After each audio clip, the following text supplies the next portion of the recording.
Good evening.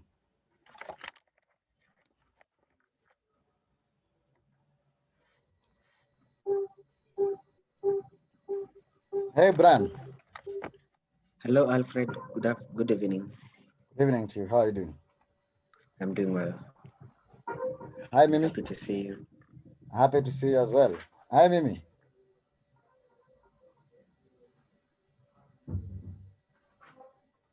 Mimi, hi.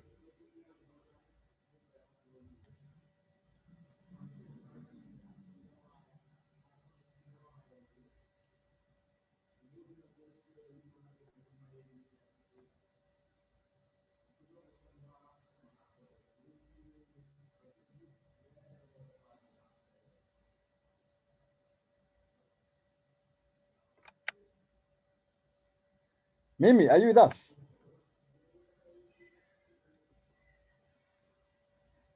Let's give Mimi a few minutes, huh?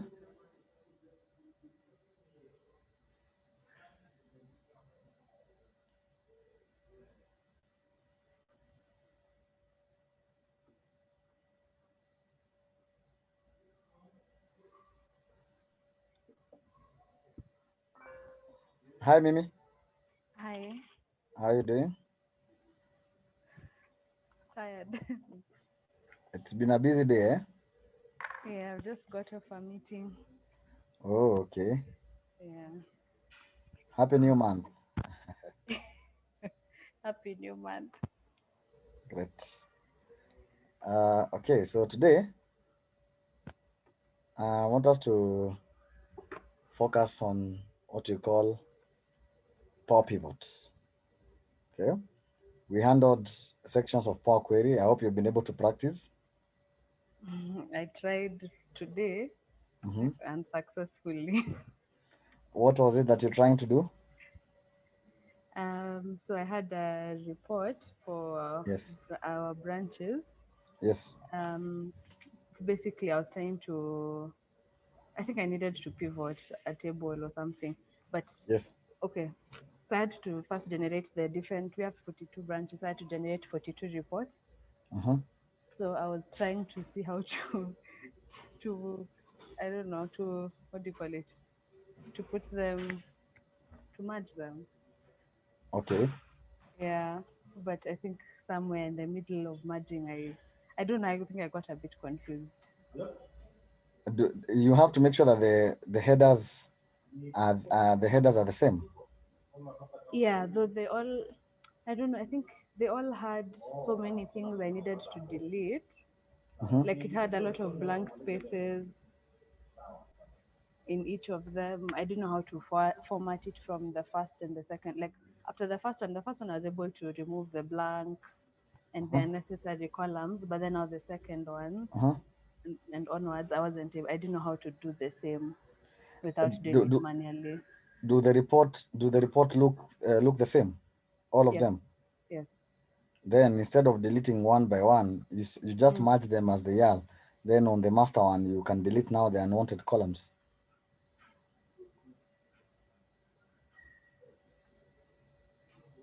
Huh. Um, You merge all of them mm, so that mm. even those columns that are unwanted will also be actually not even merging. We are appending. Sorry, Yeah. merging. Is different. Merging is like replacing a lookup. So we want to append. We want to have the data for one branch. We Mm. append to the data for the second branch. And the easiest way is to use equals to excel.current workbook. Excel.current workbook. Mm. Then you open the bracket and cross. Make sure the C, the W, and the E is caps.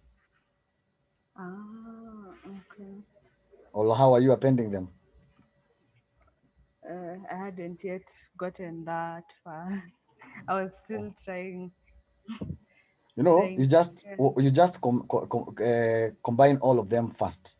Mm. There are 42, so you cannot clean 42 of them one Yeah. by one. Yeah. That Yeah. is a lot of work. That will be That's manual. actually what I usually do. No, instead of doing that, just combine everything together so that you have now one worksheet.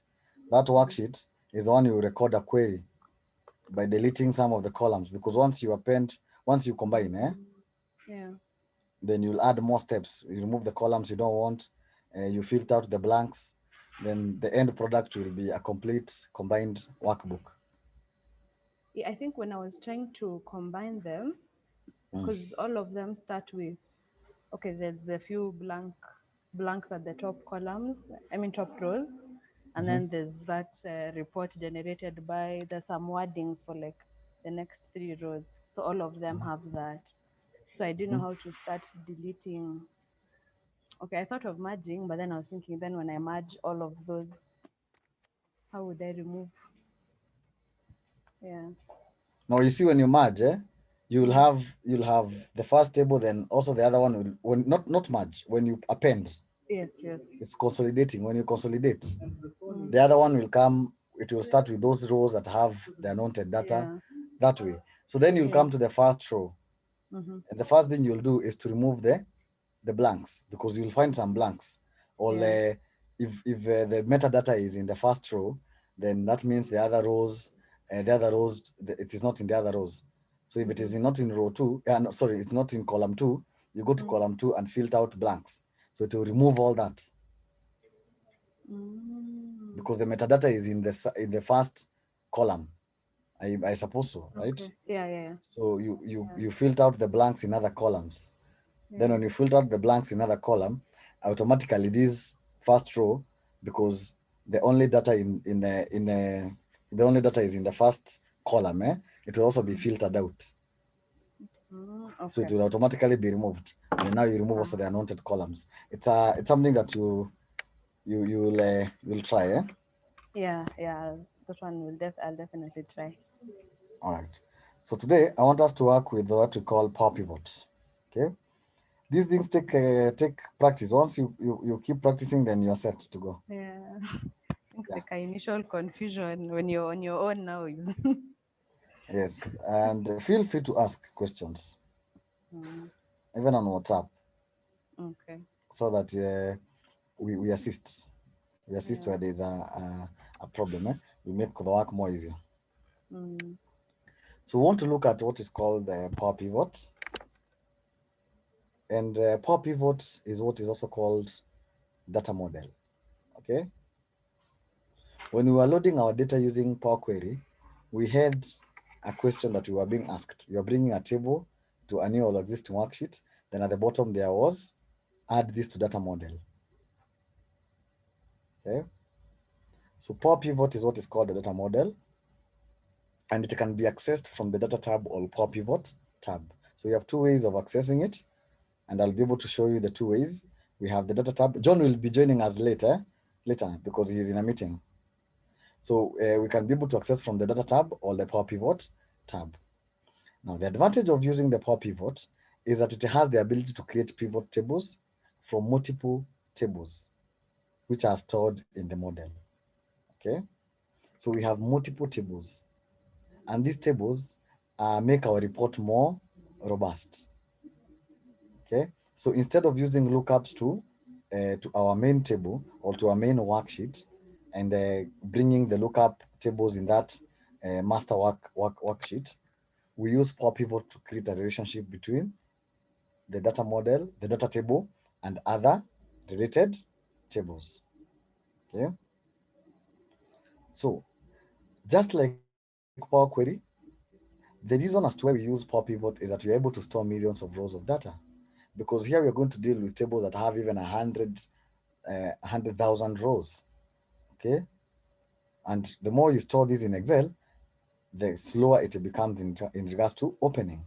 We are going to create a relationship between tables such that now we are able to use columns from one table and another table to create a report. Then we are going to use a powerful formula language that is called DAX, data analysis expression.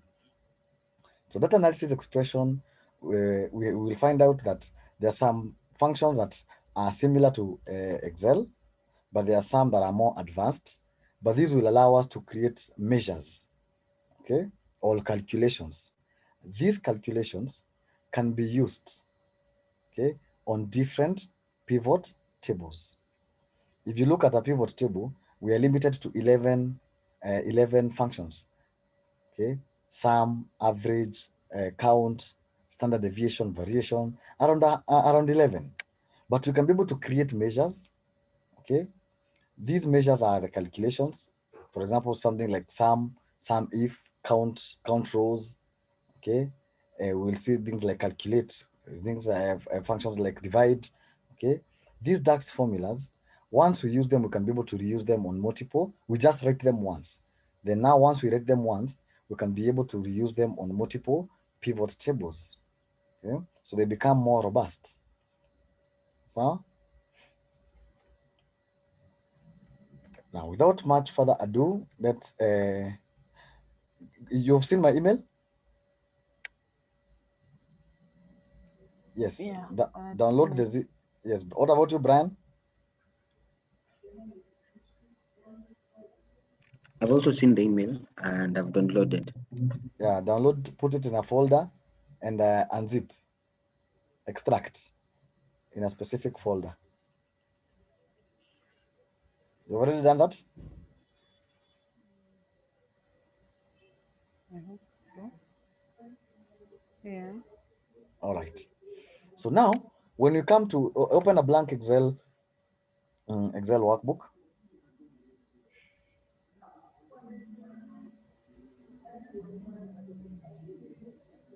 you will not automatically find the power pivot in your ribbon.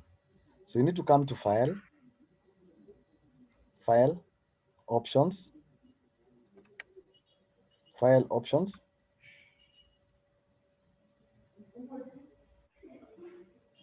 Add-ins,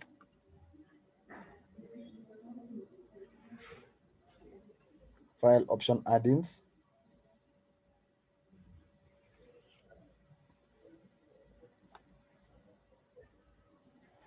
change from Excel add-ins to COM add-ins, then go.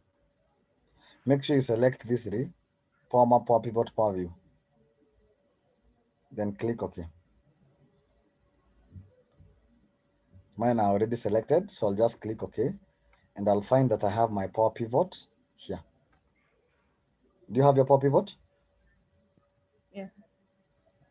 Now, when you come to the Power Pivot tab, we have Manage Data Model. We have our calculations where we'll be able to create measures and KPIs, the key performance indicators. We'll have this section where we have the table group, where we can add a table to a data model, and we're able also to update the data model as well.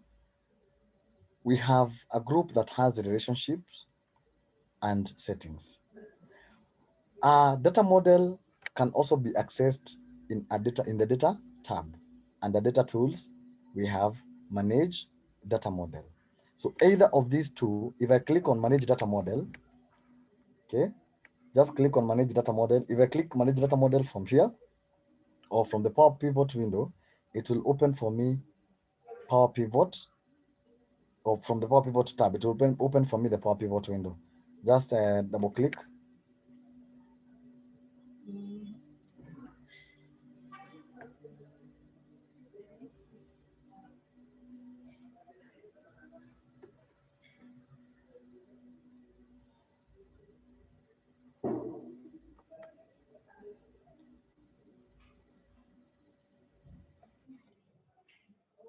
So it will open another window, which is the Power Pivot window, and that Power Pivot window is not Excel.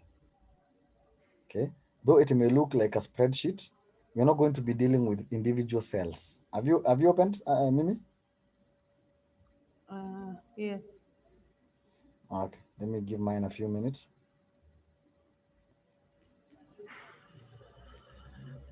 What about Brian?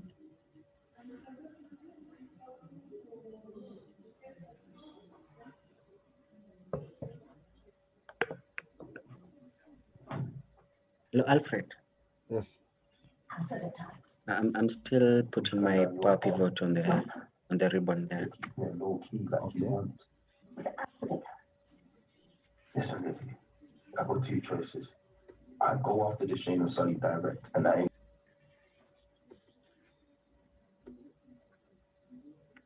So now, when we open the Power Pivot window, we can be able to get data here on get external data. Okay. We can be able to get from a database, that is SQL server, from Access, or from any analysis service or PowerPoint or Power Pivot. We can come from the web, from data service, from other sources, okay? From other sources where we will be dealing with SQL, Azure, Microsoft Access, Oracle, Teradata, IBM, and as well, we can be able to come and get it from Excel file or text file. So these are ways that we can be able to load data into our data model. Though it is always encouraged, I always encourage it, that we load data using the Power Query. Okay, so now we are able to do some transformation in between before we load that data directly to Power Pivots. Okay, so if we come to the folder that we have created, we can just close this. If you come to the folder that we have extracted the data from, let's go to the folder. We have, I have my folder here, Power Pivot Intro, Power Pivot, data. I have training data. I'll open the first one here so that you can look at the kind of data set that we have. We first navigate the data set before we start loading. So I have data from 2016 all the way to 2019. I'll open the courses. So here, just a minute.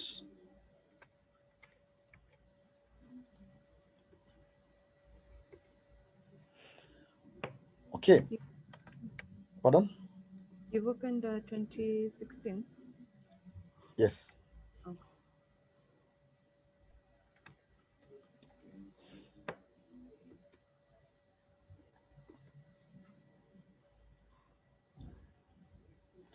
Now, I want us to generate these dates in a different way. Yeah? Okay. The reason being, I'll get an error by the virtue that my date here in Excel is formatted differently. Okay. The date is formatted differently. I start with the month, the day, and the year. Okay. So how do I extract this? I'll insert 3 worksheets. Okay. I'll come to the date. Okay. Come to data, text to column.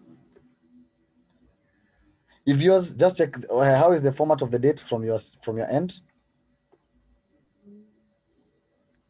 This looks like Is this the format from your side? day, month, year, same as yours. I'm asking from your PC. Oh, okay. Sorry, I hadn't yet selected. Just check at the bottom here.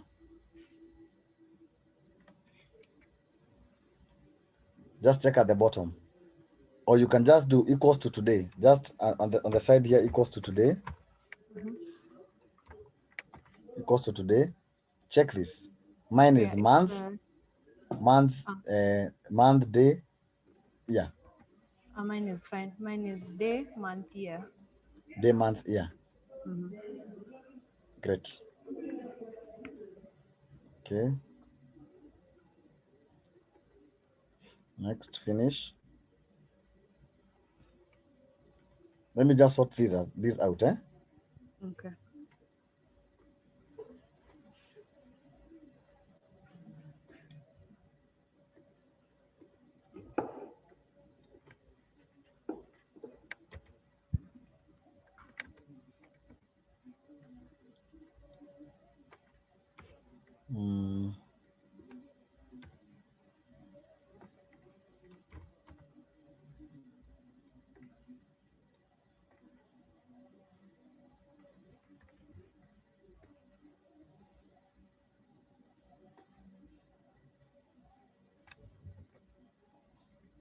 Sorry for taking your time.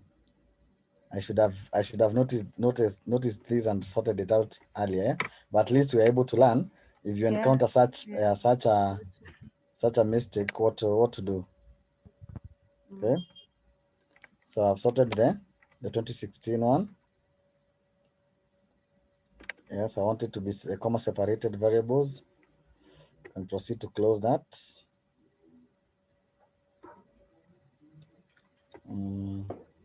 Data.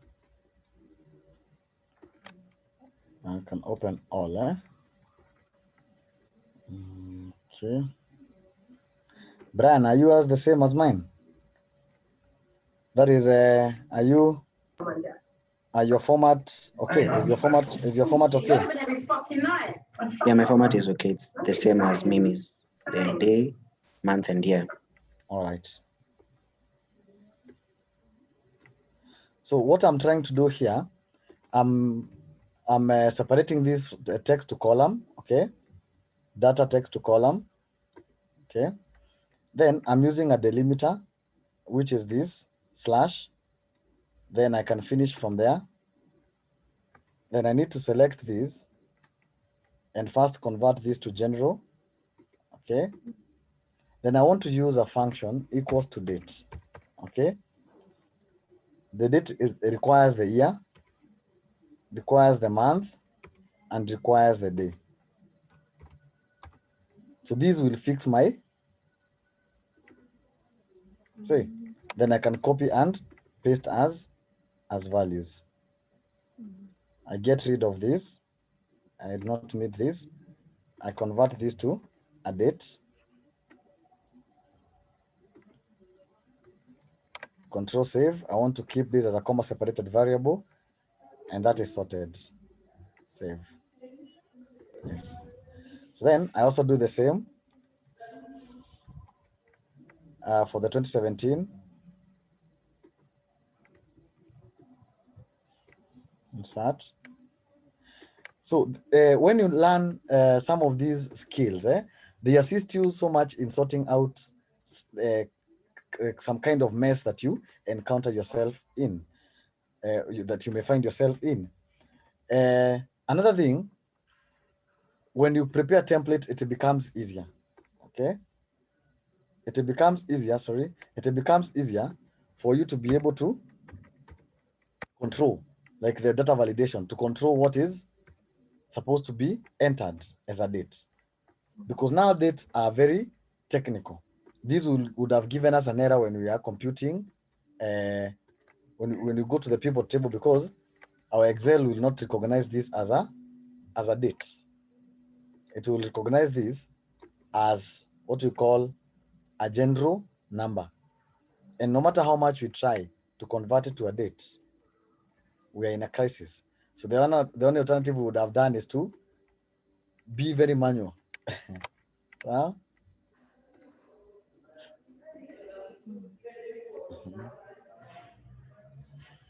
Then this is the last, and I will demonstrate actually using this now.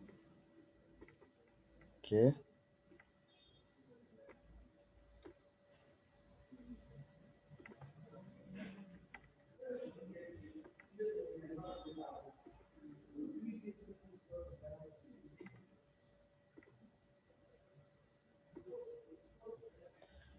Now, if at all this is what happens to my data every time, I would have wanted to record a query, okay, that does this work for me.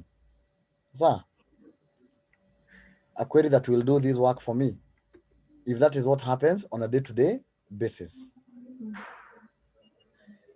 General, then equals to date. We have our year, we have our month, we have our day.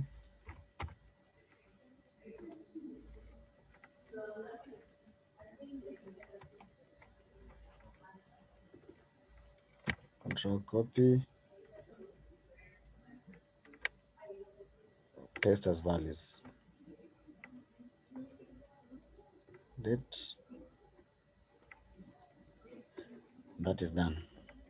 Now, here we have this data set, okay, that has the date. Here we have decided to deal with the courses, Excel courses and Power BI courses. We are a training company, so we have decided we use that that avenue.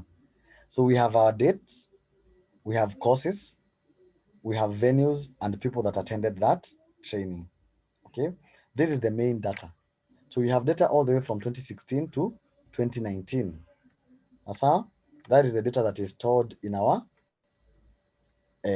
training database. These are trainings that have already been conducted. Now, the other one that is called courses has different information. Okay, we have the course and the category. Okay, so each course now has the category. So if you were to use VLOOKUP or even if statements, we would now bring the category into this part using this as the lookup value. So we get the category. We move to the second part here where we have venue and max. Okay, venue and maximum number of people that each venue can accommodate. So let's say we have like in your office you have a boardroom, right? How many boardrooms?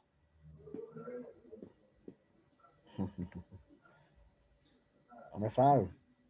I don't know. I'm new to the head office. Okay.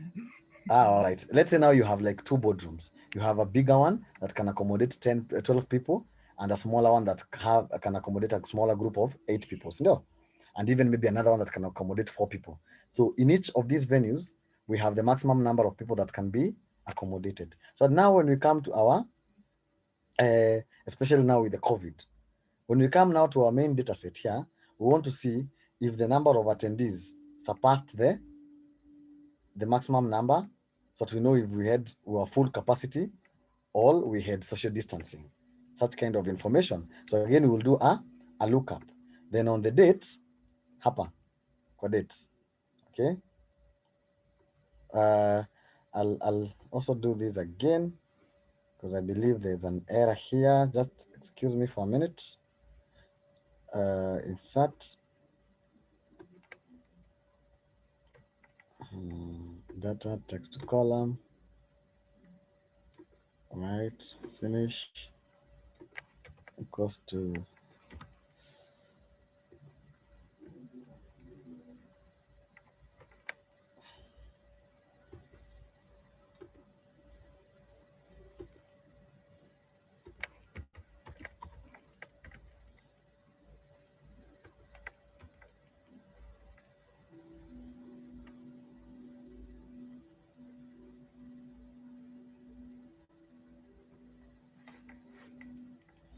this is our month, eh?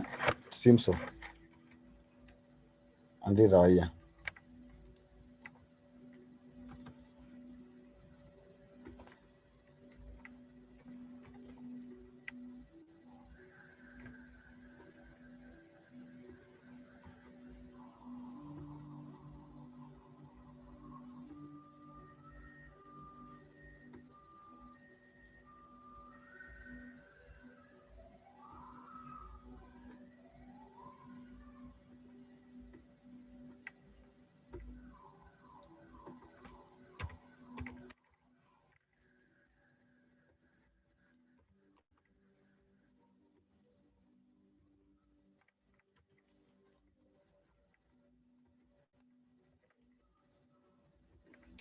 You don't have to do this, eh? I just want to make sure that this data set is fine.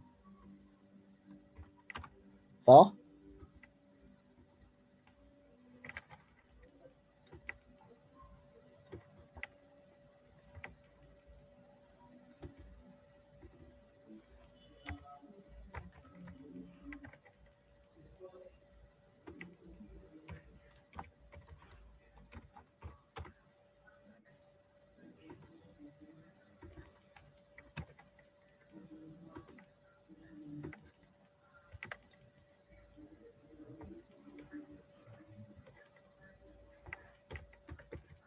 remember we did this, eh? Mimi? Yeah, I remember. Yes, this is something that we did. Yeah.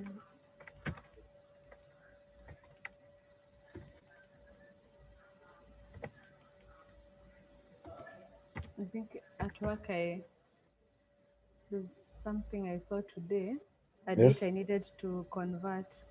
Uh-huh.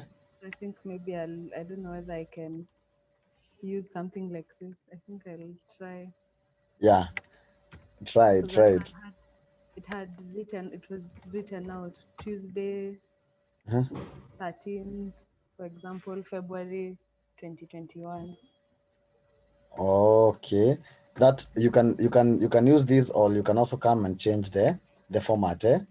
See, when you come and change the format, I tried to change the format to special, but it didn't pick.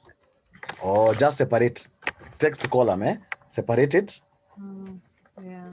Then you're able now to use the Yeah. equals to date to bring it back. Yeah. Great. Now for our dates here, we have the date. We have extracted the year, the month name, the weekday, and the week name. Okay. These three are our lookup tables, right? So we want this information.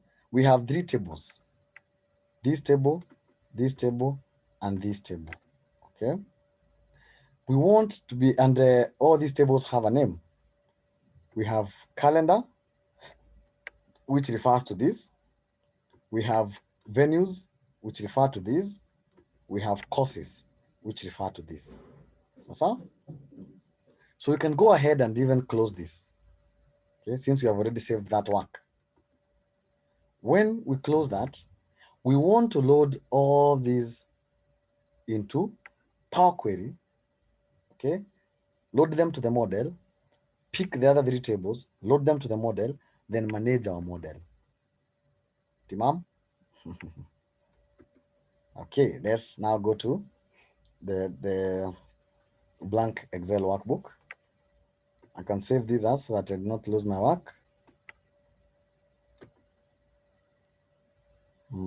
Save somewhere that you're able to refer to this. Power pivot. Power pivot.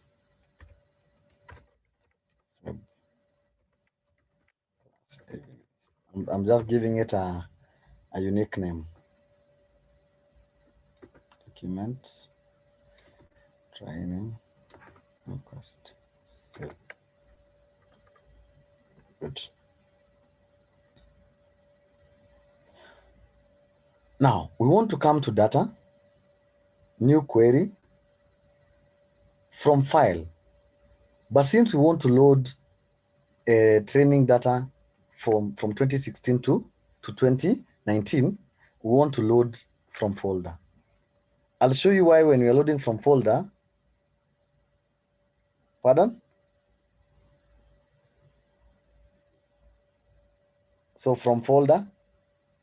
So when I bring the 20, we are going to also bring the 2020 data, okay, into that folder. We'll only refresh. When we bring the 2021 data, we'll only refresh because we are referring to a folder, okay, not a specific Excel workbook. So come and browse. I've saved mine on OneDrive, documents, training,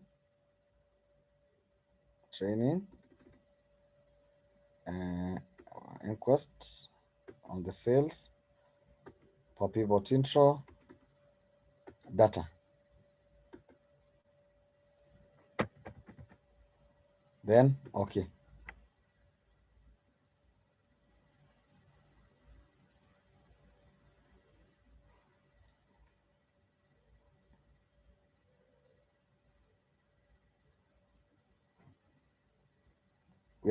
We are all there. Brian, are you there?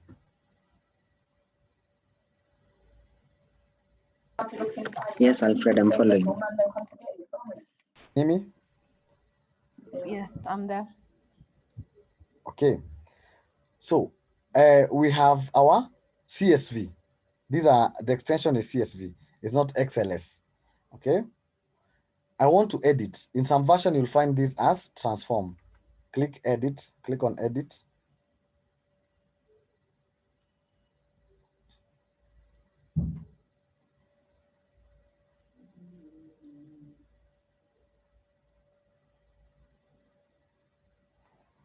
you might find yours to be transform.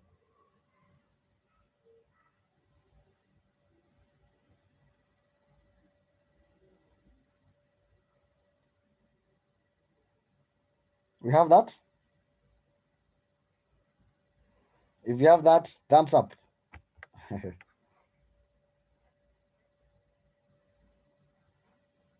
Unmute. I can see you were speaking, but I can't hear you, Mimi. Oh, sorry. Mhm. So where you are, but okay, I don't know what.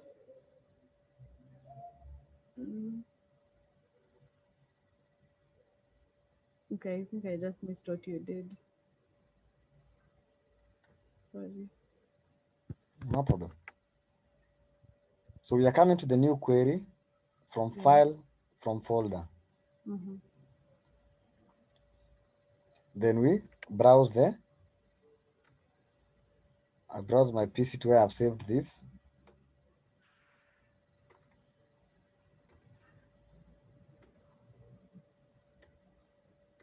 And I have it there.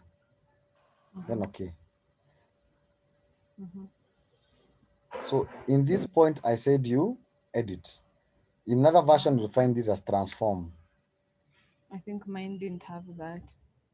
It just It it went has. directly there where you are now. Yeah. So you are here. Yeah. It didn't So ask if you are me here, anything before. okay. So if you are here, we want to come and click on this drop down first. This one here. Okay.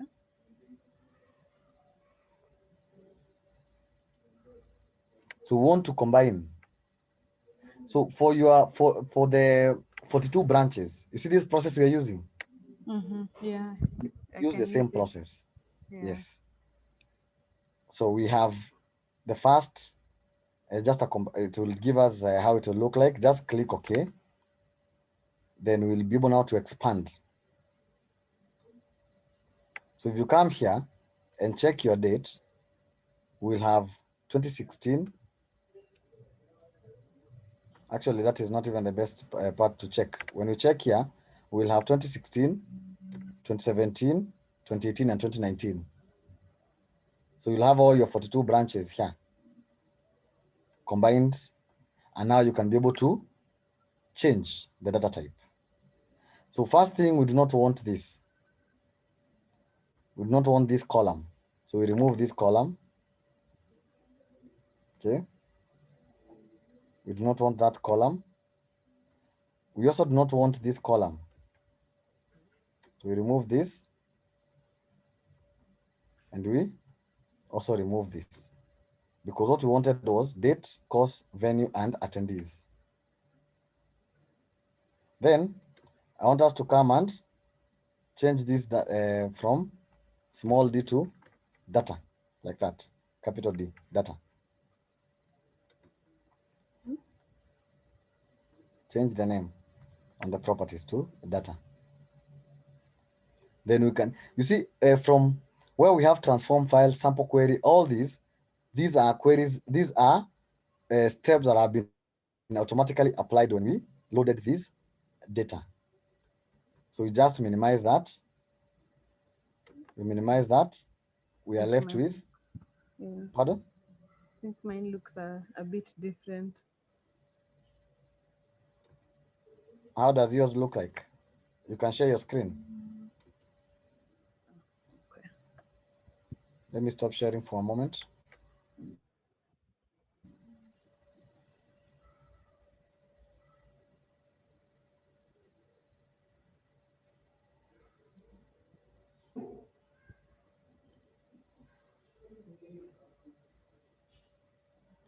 Change that name to data.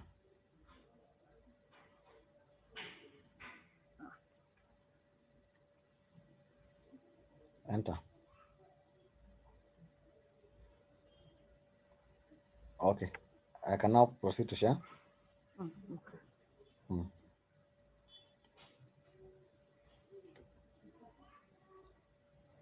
If there's something that grows or changes time and again is this query interface. Okay, so it will keep changing with the versions. But as long as we know where to get what, we are good to go. Now, once I'm done with that, there's no other transformation I need to do with on this data. So I'll come and close and load. Close and load too. Okay. Now I only want to create connections. And I want to add this to the data model. I'm only creating a connection because I'm not interested in having that table back in Excel. But for your case, for your case, since you wanted to pivot, or what did you want to do with the reports? Yeah, I needed to pivot so that it gives me a count of each branch and the number of calls, and then maybe I need a formula to be able to get the number of dropped calls. All right. So maybe from this lesson, you'll be able to understand more on what you can be able to do, But at least now it's either you append the query or you combine them the way I've just shown you from a folder, as long as they have the same extension and the size is the same.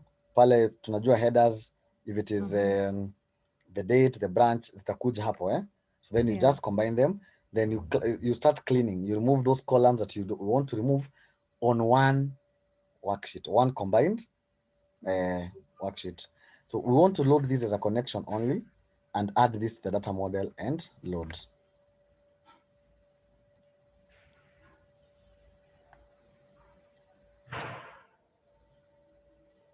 Add to the data model and load.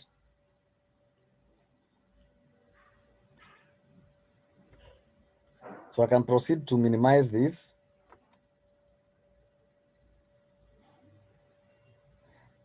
Just a minute for it to load.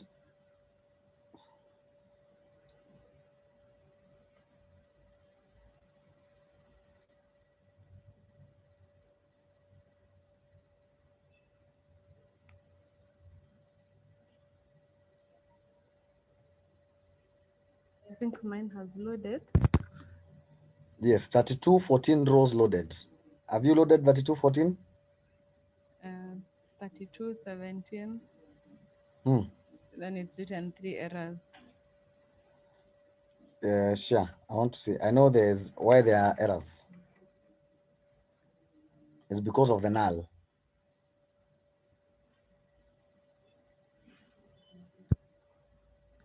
Click on the 3 errors.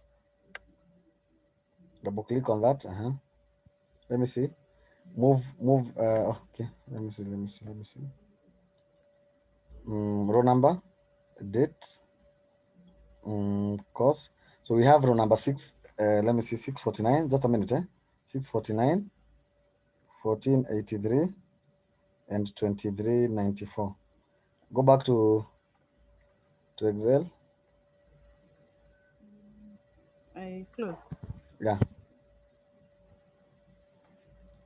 Discard. Double click now on that. Double click. No, not on the errors. On the On the. I want you to come here and click edit. So now come to attendees, the drop down on attendees. Load more.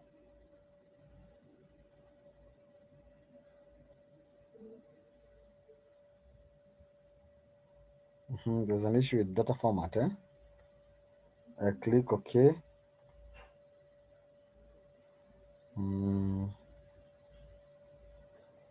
Go to venue. I want to see where we have load more.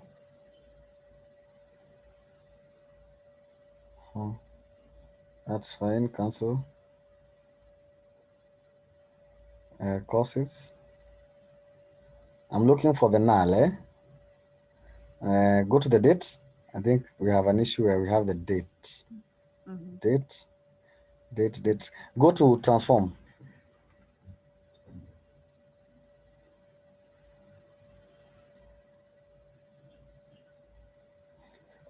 Put your cursor on attendees and go to transform. a whole number. Go to the other one, the column to the left. Text, the other one. Okay, just close. Click on the close. Click on those errors.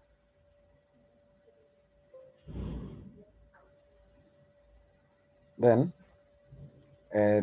delete kept errors.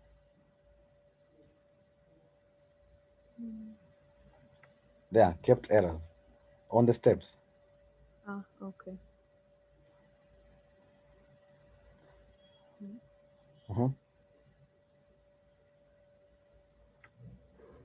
Okay, then close and load.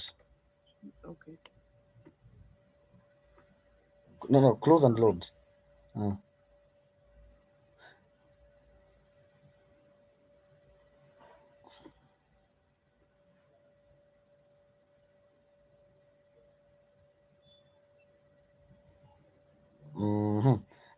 Let's repeat this all over again. Just delete these two queries.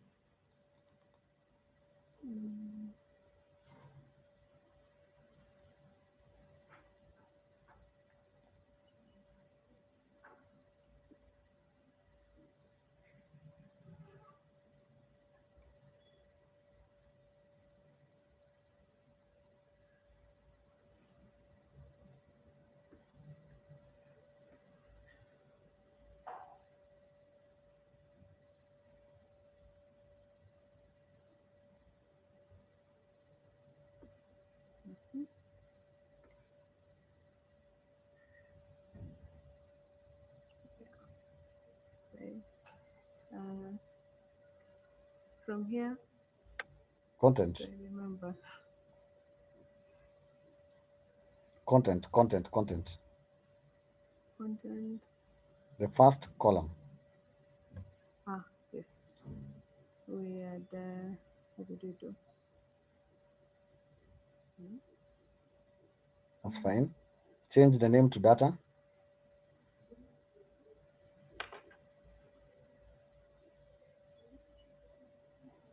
Let me see.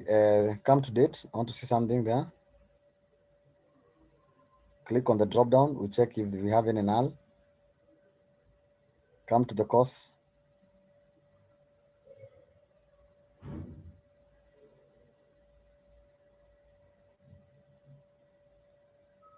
Click on the drop down.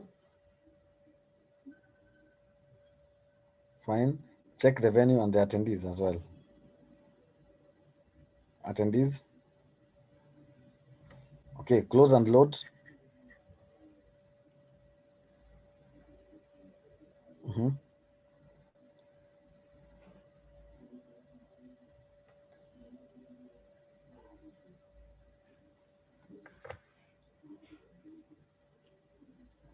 We still have the errors.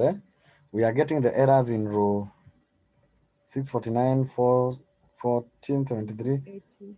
We will highlight them. I know what is happening. It might be the data type that is there, or there's a blank. Just leave it as it is. When we go to the pivot, we will handle it from there. Okay. Okay, let me share.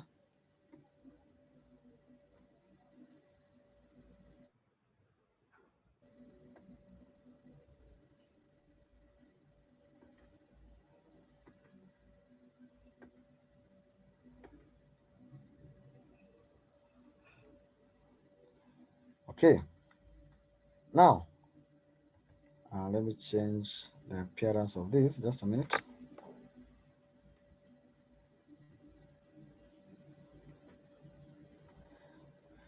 I've loaded the data table.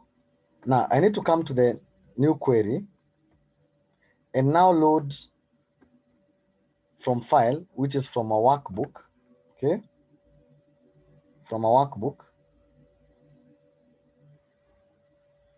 Since my three tables are in one workbook, so I'll load them together. Courses. Import.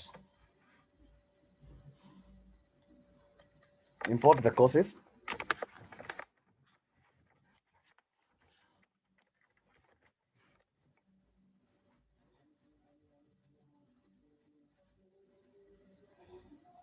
Now, when we load this, we get to have calendar, course 1 and venues, okay? Then we have courses and dates, okay? If we look at the dates, if I put my cursor where we have dates, remember we only have 3 tables. Let me just evaluate. For you to know that this is a table, the top row of the icon here is in blue. Sawa?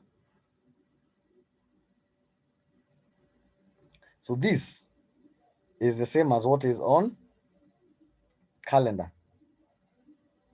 Sindio? Date, year, month, month name, week date, week name. So I want to come and click select multiple. Then I select calendar, courses, and venues, and edit.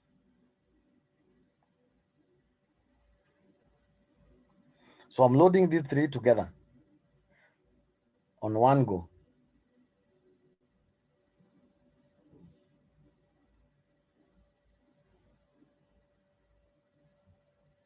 So we have data, we have calendar, we have courses, and we have venues. So I want to come to where we have courses and remove the 1. I want to remain with courses without this 1. Courses without 1, enter. I'm not going to change anything here. I have the course as a text, the category as a text. When I look at my calendar, I'm satisfied with what I'm seeing. I have the dates, the year as a number, the month as a number, the month name, the weekday as a number, the week name as a text. I'm satisfied with that. My venues, I'm also well set with that. So I want to close and load to, again, I'm going to create a connection for this, but most importantly, I want to add this to the data model, and I load.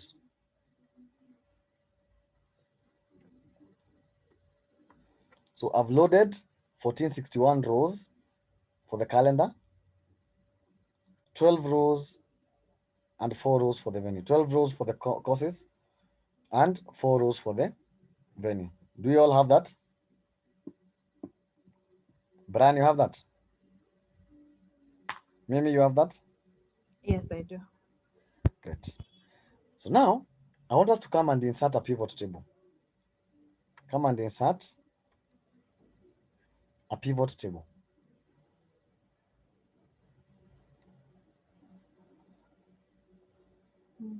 When you click insert a pivot table, I know you are used to the table stroke range, but see what Excel has done. It is using these workbooks data model. Okay, I'll just do this on the existing worksheet and click OK.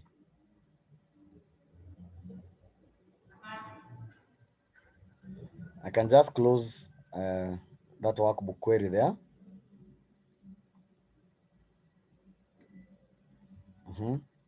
Now, I want to come to the the data and pick the course.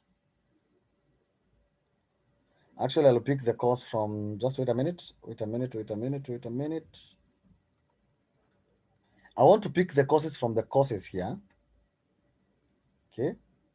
What I want to see is the number of people that attended this course. So I've picked the course from the courses table. Then the attendees, I'm picking them from the data table.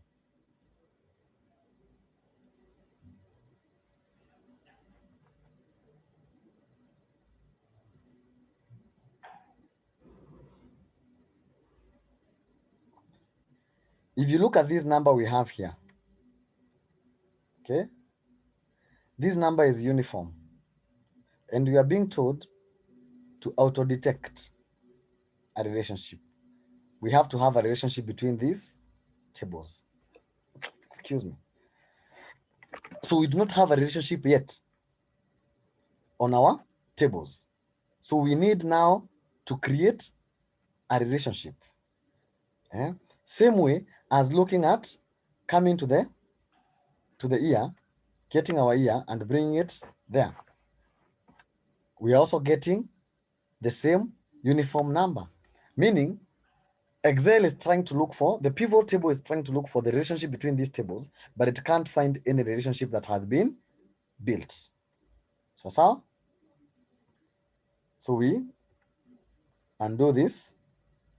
We come to the Power Pivot or the Data tab and click on Manage Data Model. So I'll come to Power Pivot, and on Data Model, I'll click Manage.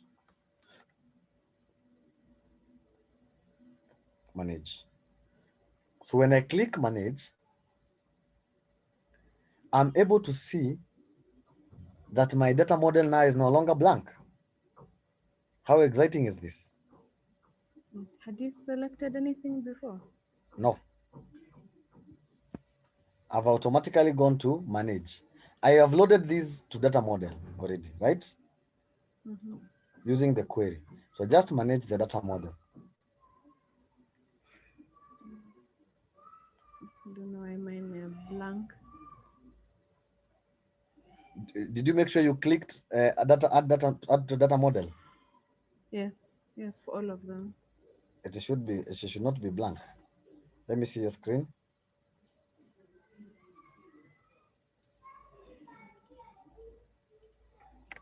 Brian, do you have the tables in your data model? Yes.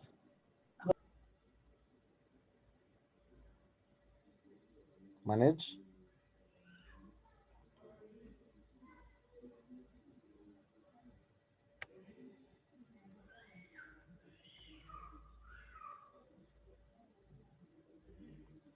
You're sharing only Excel. Share the entire screen.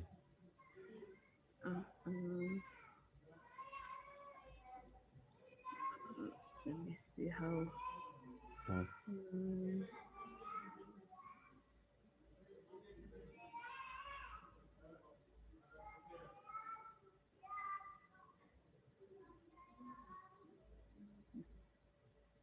So this is how it looks.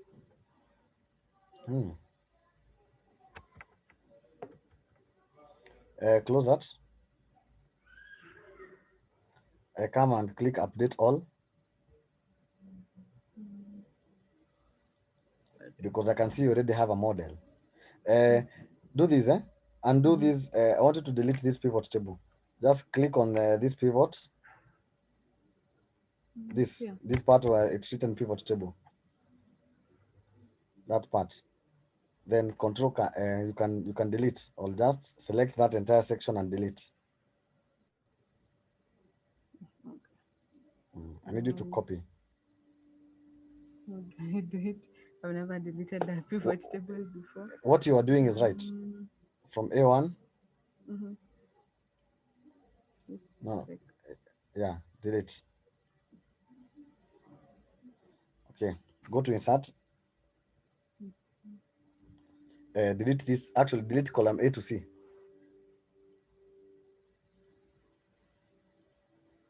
So, pivot table. All right, then okay.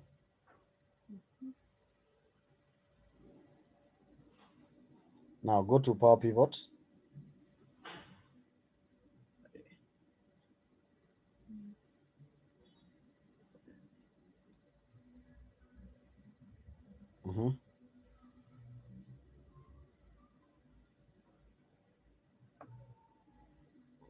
Try clicking maybe Design Advanced. To see. Close that just for a moment. Update all. Where update all?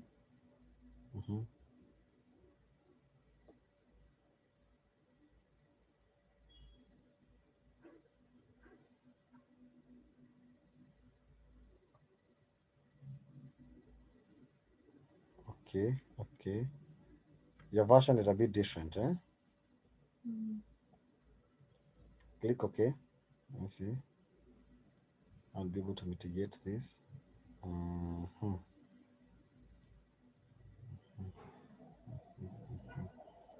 Open a new worksheet.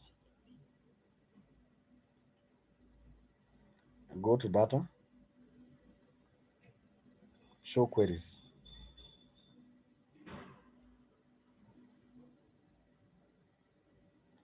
Go to the data query. Just put your cursor there. View, let's see, view in worksheet.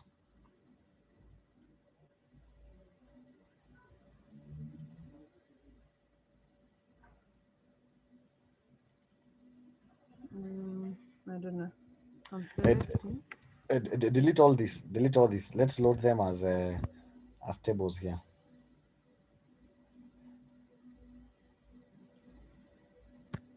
So I delete all the queries. You said you're using 2016, eh? Yes. Delete.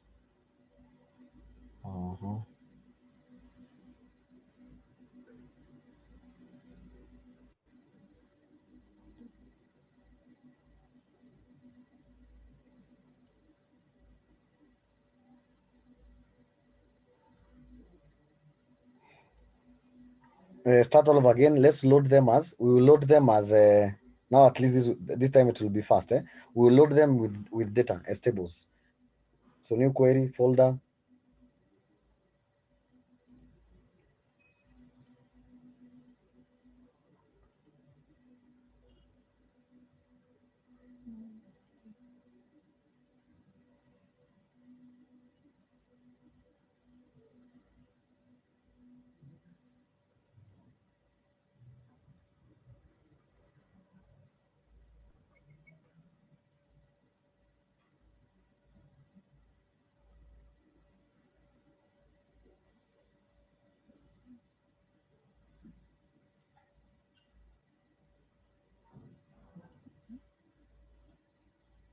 So from here, As a table, then at the bottom, add this to data model, and load. Now go there where we have A1 on the name box. Type A649 on the name box. Oh, not sorry. there, on the name box. Where's the name box? This one. Yes, A649. Enter. Scroll to the next.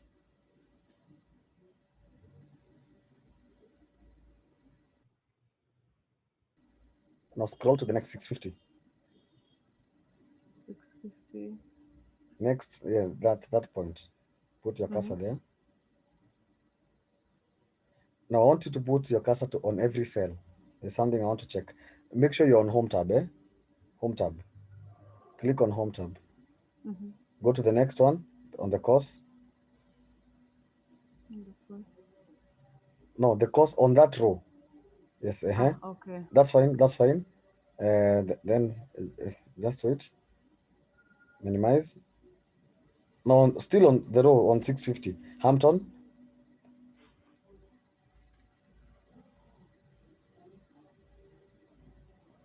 On the next. Then let me see the 5.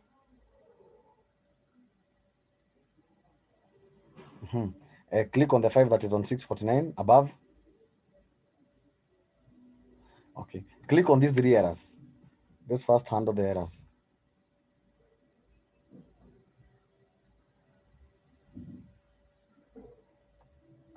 So we have an error in the date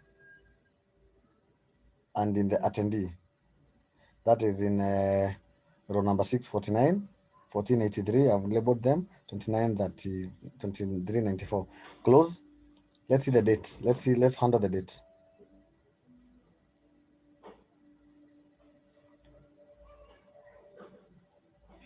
Now, you see, our 649 will be this 650. Just go to where we have 15.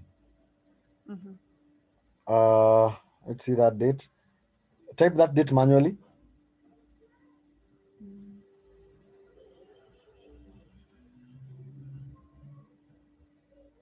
Then that's number 5. Click on 647, format painter, format that entire section. Now format from 648 to down up to there. Then go to date that is on 647. Format painter. Format that entire section. Go to A1483.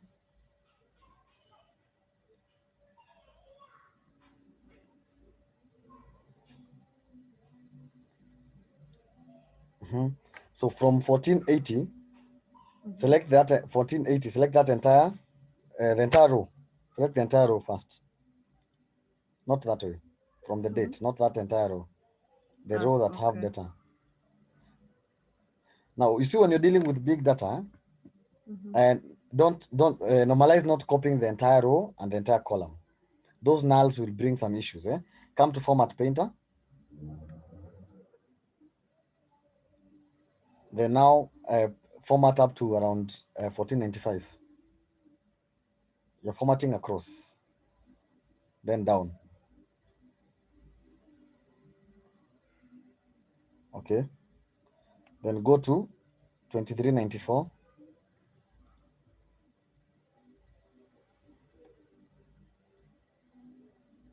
Do the same from 2390.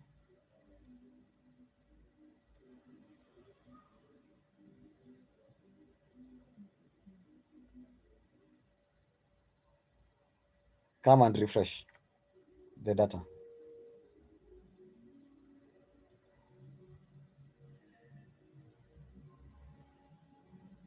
You're still getting the errors, go to that 649, remove which our 649 here will be 650, right?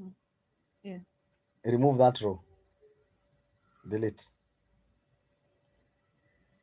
Come and refresh.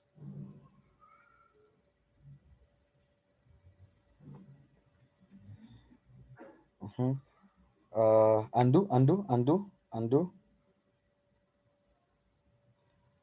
Okay. Undo. Okay, I did. Yeah, I undid. Come to that 650. Is it? I want to see the date.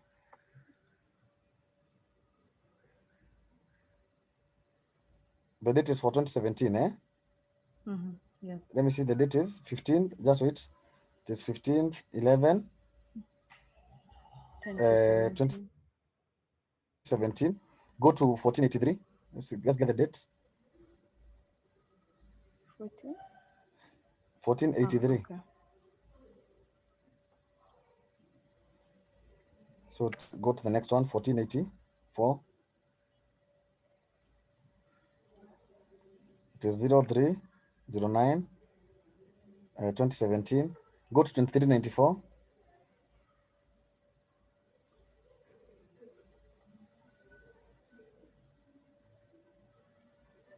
So 23rd 01 2016. Open the 2016 and 2017 source data.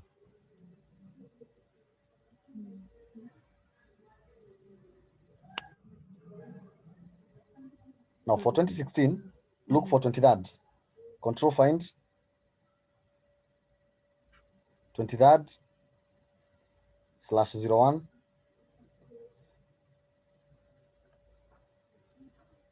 2016. Close that. Go to general. Go to home tab.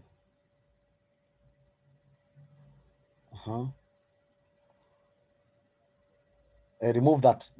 Actually, just remove that. Remove that row.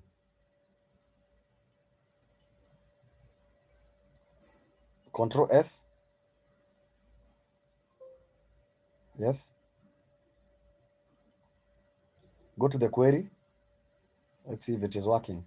You know what you're doing is panel beating, Refresh.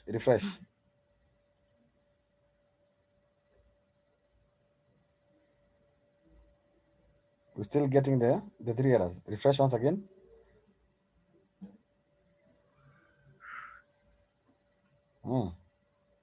Let's continue with them. Just load the other data set. Let's just load the other data set.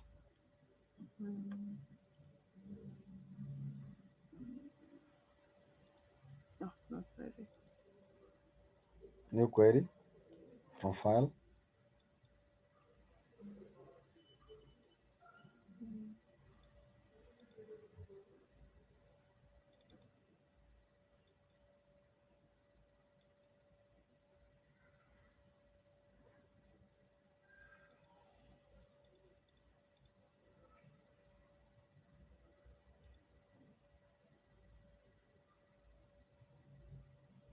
Change courses 1 to courses.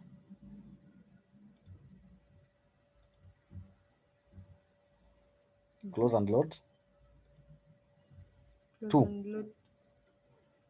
Okay. Add to data model. Yeah. Load.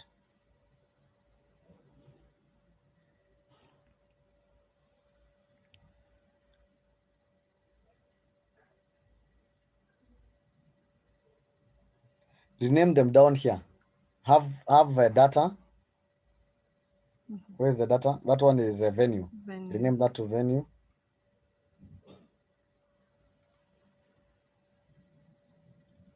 Courses. Calendar. Data. Remove sheet 1 and 2.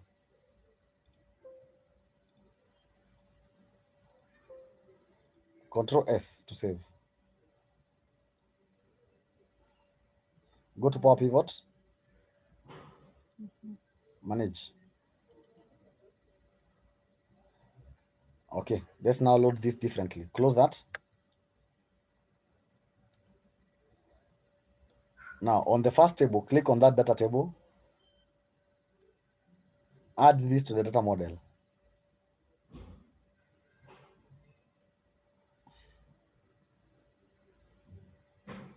Let me see.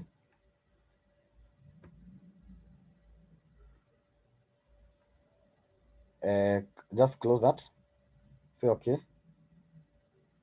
Close. Select that entire table. Control A. Add to data model. Oh, okay. Click OK. Close that data model. Manage.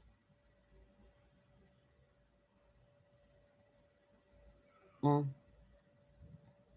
very. Yeah, Maybe it's on clipboard. not at all. It should appear here. There's an error somewhere.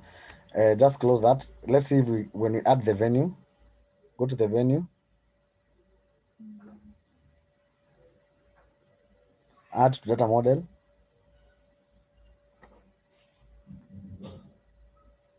Let me see that error. Object. Not set to an instance of an object. Give me a minute. Let me find out what this is.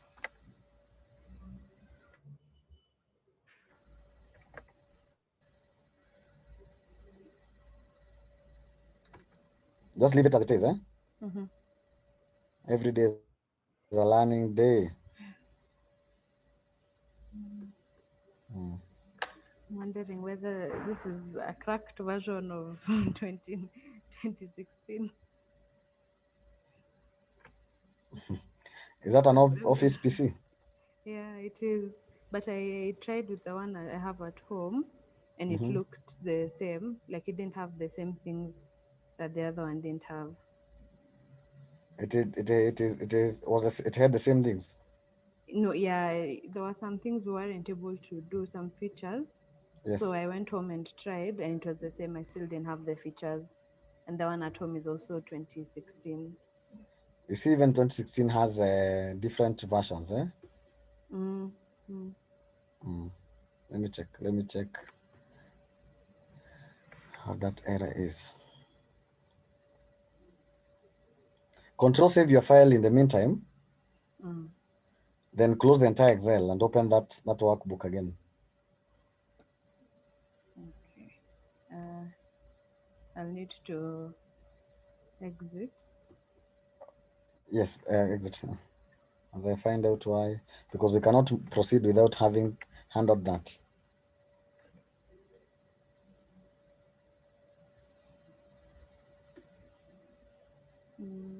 Yeah, I had deleted. Should I save even with the one that we deleted? You deleted what? What exactly I did deleted? 6, the date. There was a row Oh, on 2016 we deleted. don't Don't save. Okay.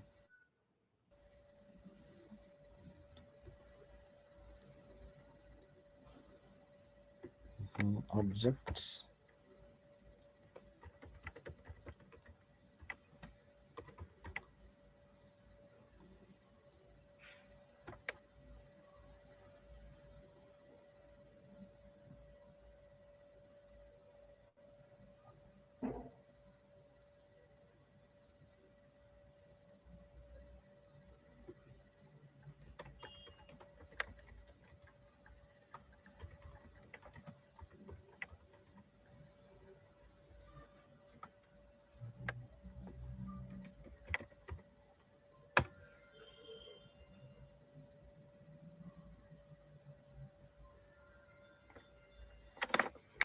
Just give me a minute.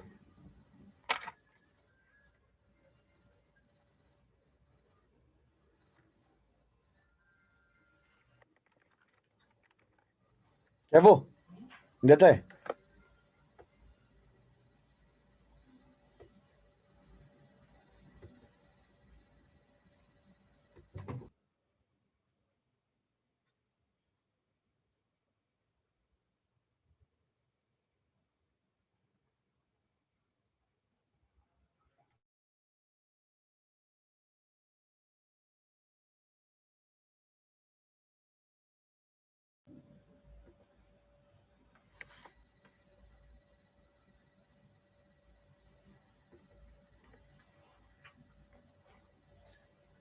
Yeah, the data model has been corrupted. Mimi. Yes. Yeah, so what we are getting is the reference not set to an instance of an object. The only way to clear the error is to delete all relationship and power pivot tables. What we'll do in the meantime, just go to that Excel.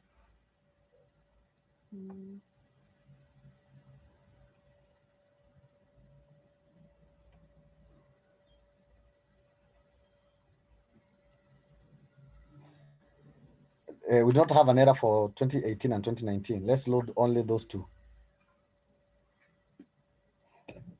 Enable content. Delete that data. The whole. Or let's go. No, actually, don't delete. Just go and edit the query. Go to query on the top on the ribbon. There's design and query. Go to query. Oh.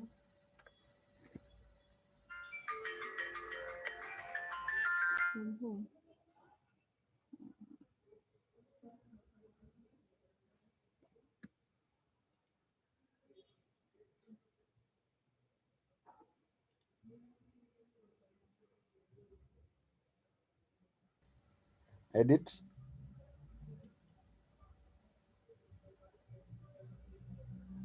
Come to date.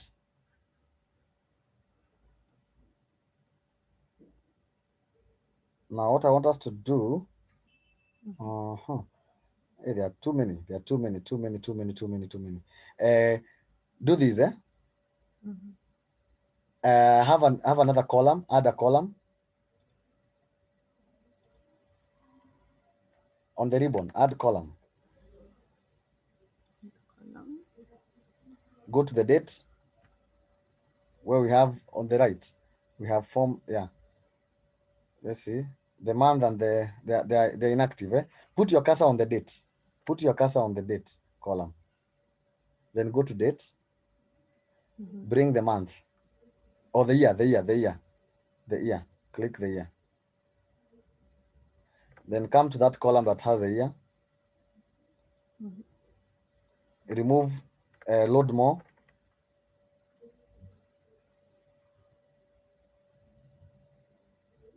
Data format. Let me see something. Date. Okay. Delete that query. Let's load for 2018 and 2019 only. Okay. You can just put on the right. Just expand on the right and remove. And on the right there. Okay. Where we on no, sorry, on the left. Where we have queries. On the left. You can see where we have queries. Yes. Yes. Okay. Remove that data. We delete completely. Yeah.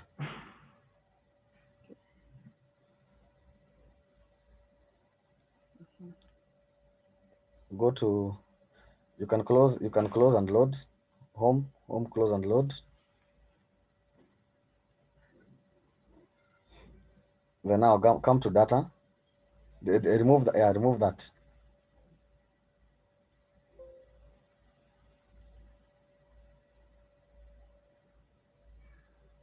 Come to data.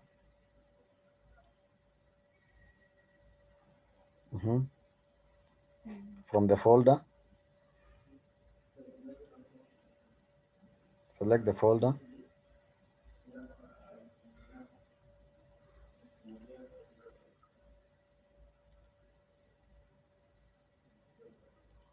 Yeah. Okay.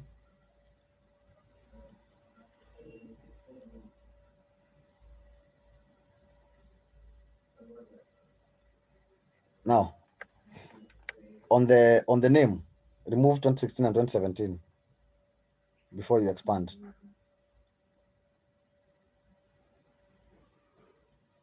Okay. Now go to content and expand 2018, 2019.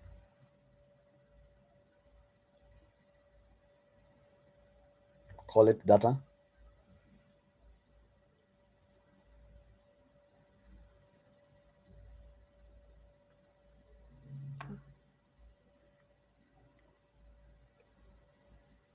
Close and load.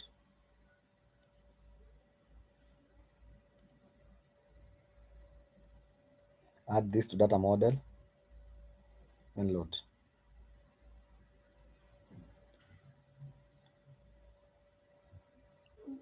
Hey, still we are getting an error. Let's see which error that is.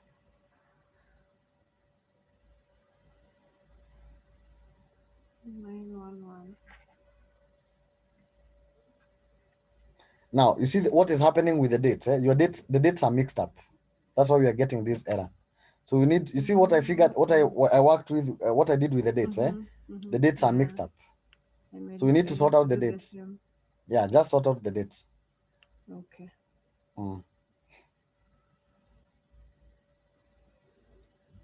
So you'll open all your workbooks. You can delete that query. Or actually don't delete it. Just leave it. We can refresh. So go to 2018, 2019. Let's work with only those two.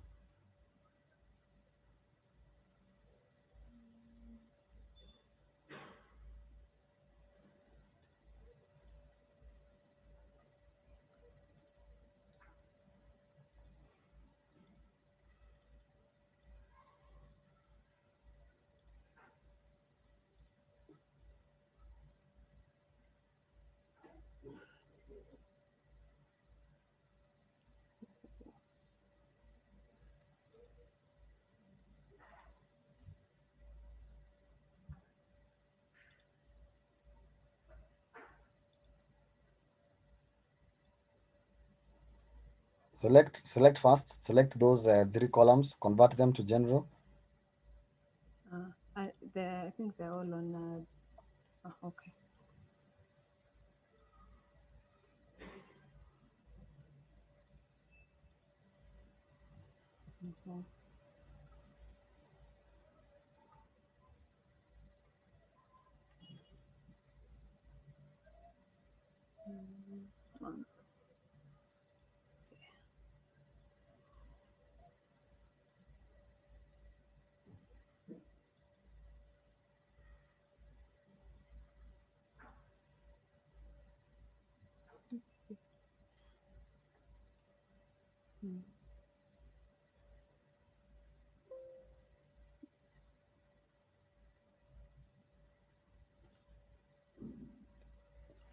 Don't save first. Yeah.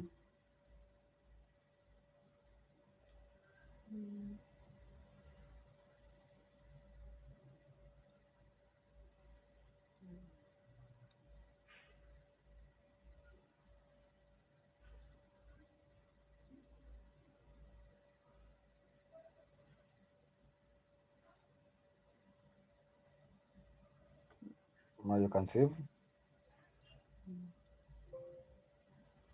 Yes.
It's not prompting you to save as Control S.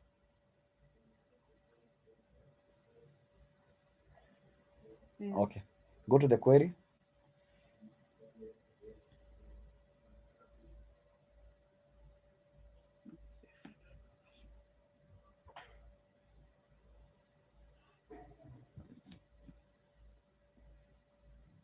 Refresh once again.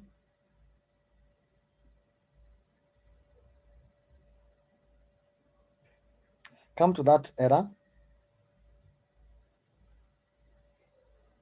Now.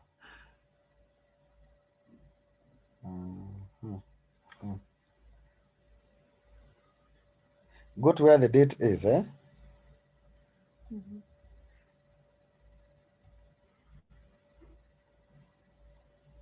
Couldn't pass the input. Go where we have a refresh on the query there and on the top. Refresh.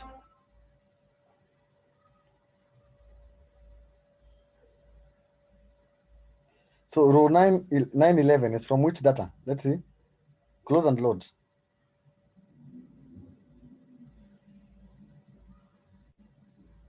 A911. A911.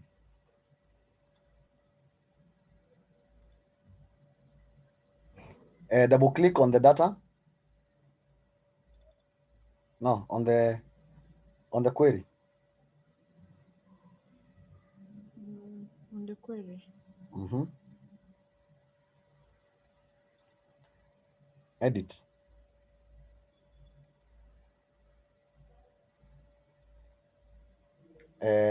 Click on where date is.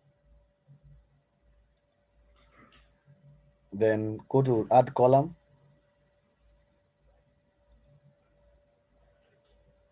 Date. Year. Year. Remove 2019. Okay. Close and load.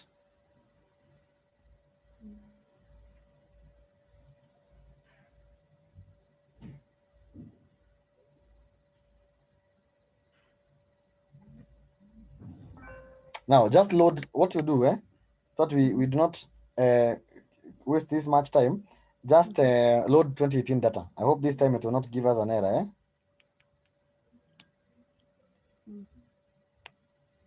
Okay. So I remove the. Yeah, just remove this too. Yeah.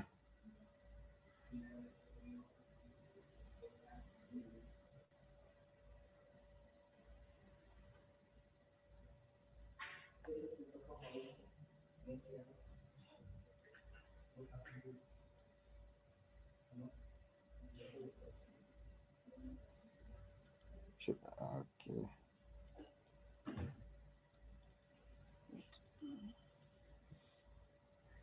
First, remove that worksheet.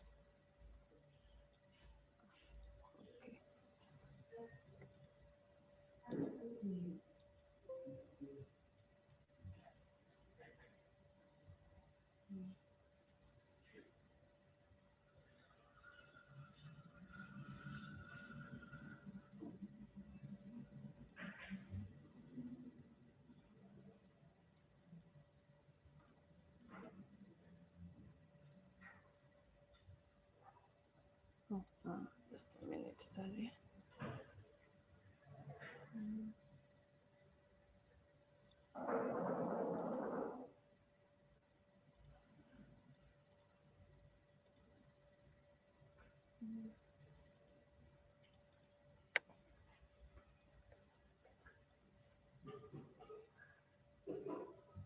2018.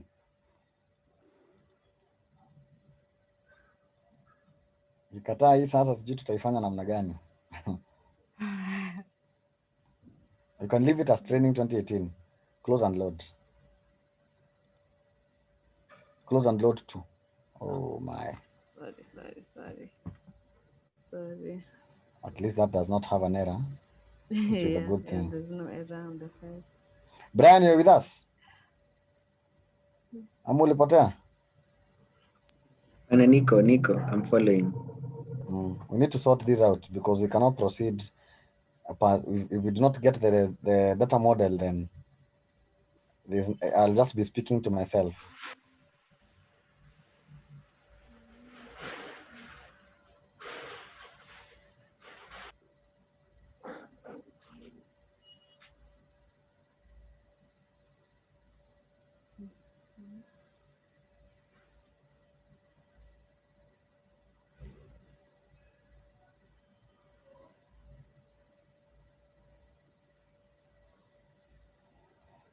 Go to Power Pivot.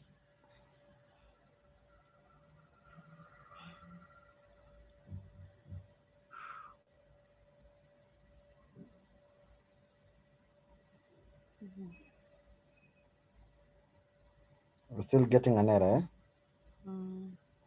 Close that. Let me see what we'll do. Close that. Go to measures. New measure.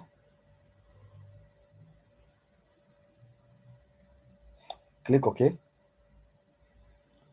Add this to data model.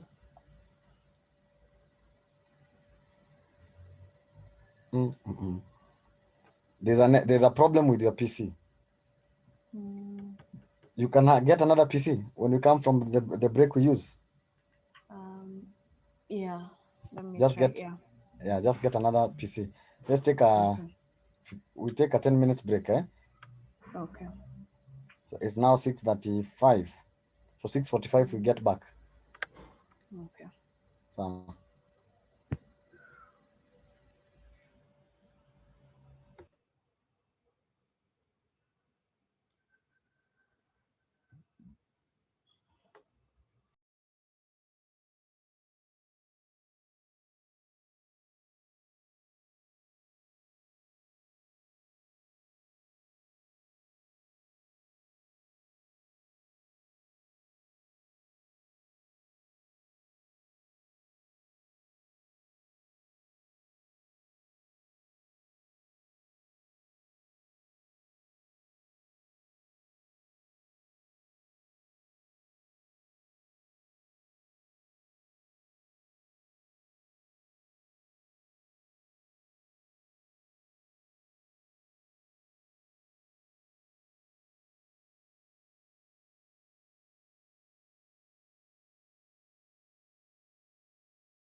Yes, Mimi, you're back.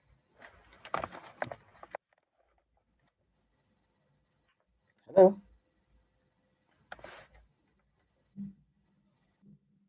Hello.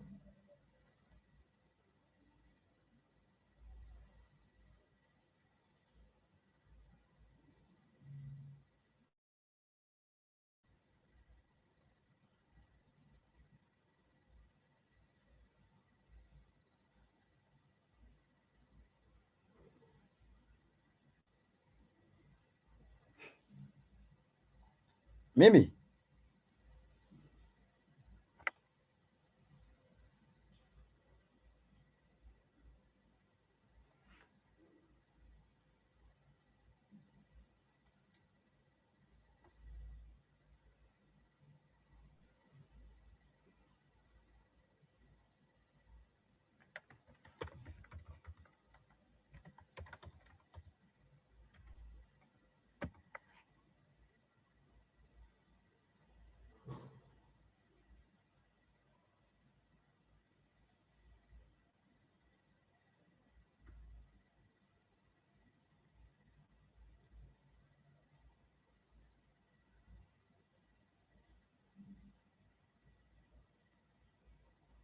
Yes, Mimi. You there?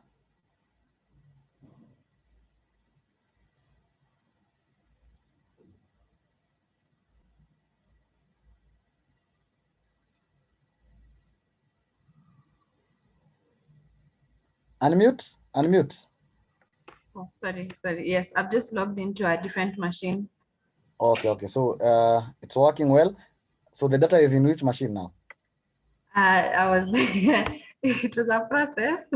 Uh-huh. I had to send myself emails. Oh, okay. That's good. Yeah. Let's see how that works out. But then now unzipping. Tada. Wow.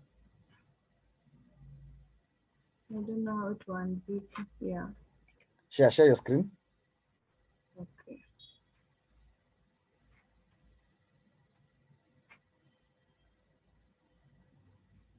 I saved it to the desktop. Yeah, you can right click. Extract here. Ah, okay. There you go.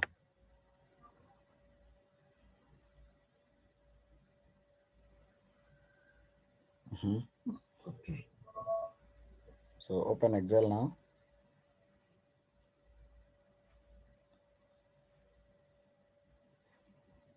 We'll just load the 2018 data, eh? Yeah. Power tables. Oh wow. No, Okay. but yeah. For starters, let's try to load all, eh? Options, add-ins.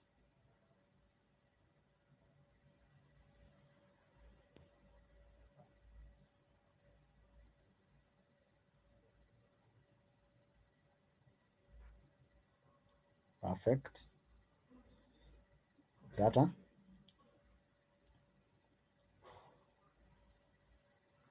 Let's try to load from folder. I hope we'll not get an error this time. If we get an error, we just load the 2018, eh? I hope not, because this is a a completely new machine. Oh, okay. Like we're getting new stuff. Oh, right. Yeah, so it has not been used before. All right. Desktop.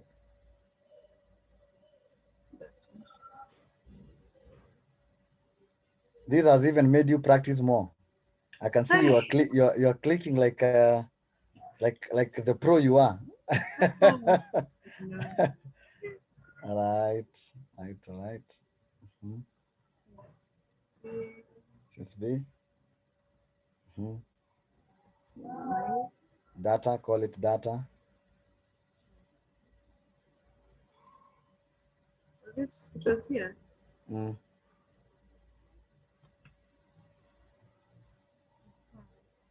Then,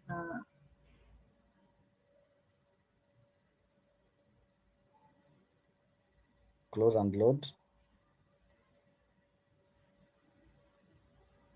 Have it as a connection only.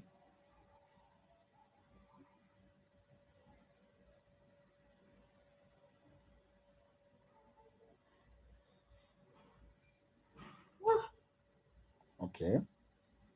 All right. All right. Just wait for it to load. Just give it time. You see, these errors should not even be giving as an issue. Come to Power Pivot.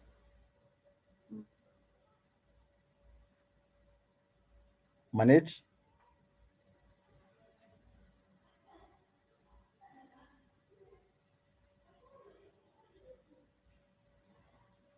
You're sharing only the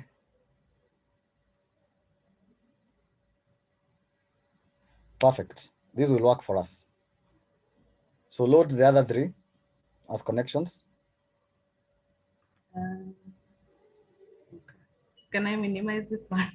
Just close. So that it doesn't disappear. No, the moment it has loaded, you can just close. Okay. Yeah. So you'll have the IT guys repair your office, Office, Yeah. Microsoft Office, yeah. New query from file workbook.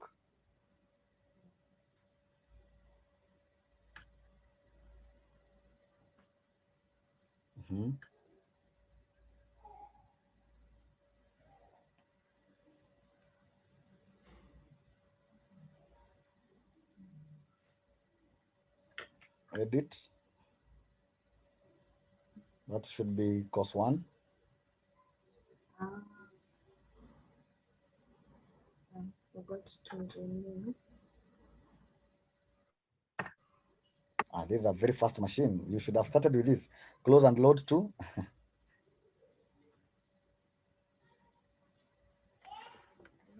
Only connection. Add this to data model. Load.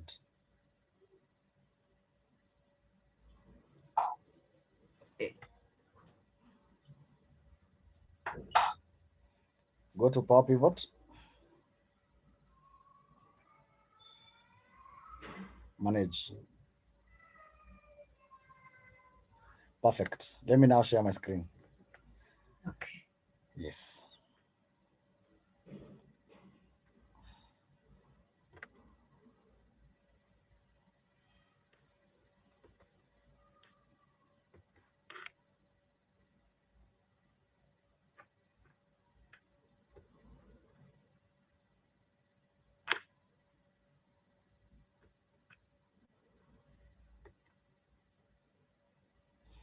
Okay.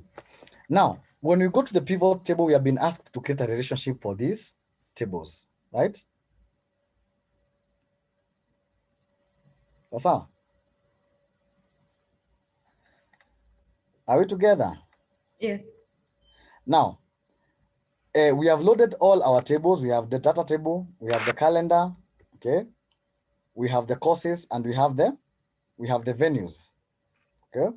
So I want us to go back. We can load these first two.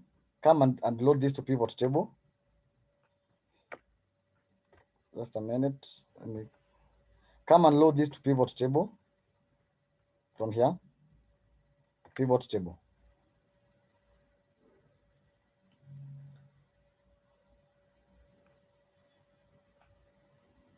You are there?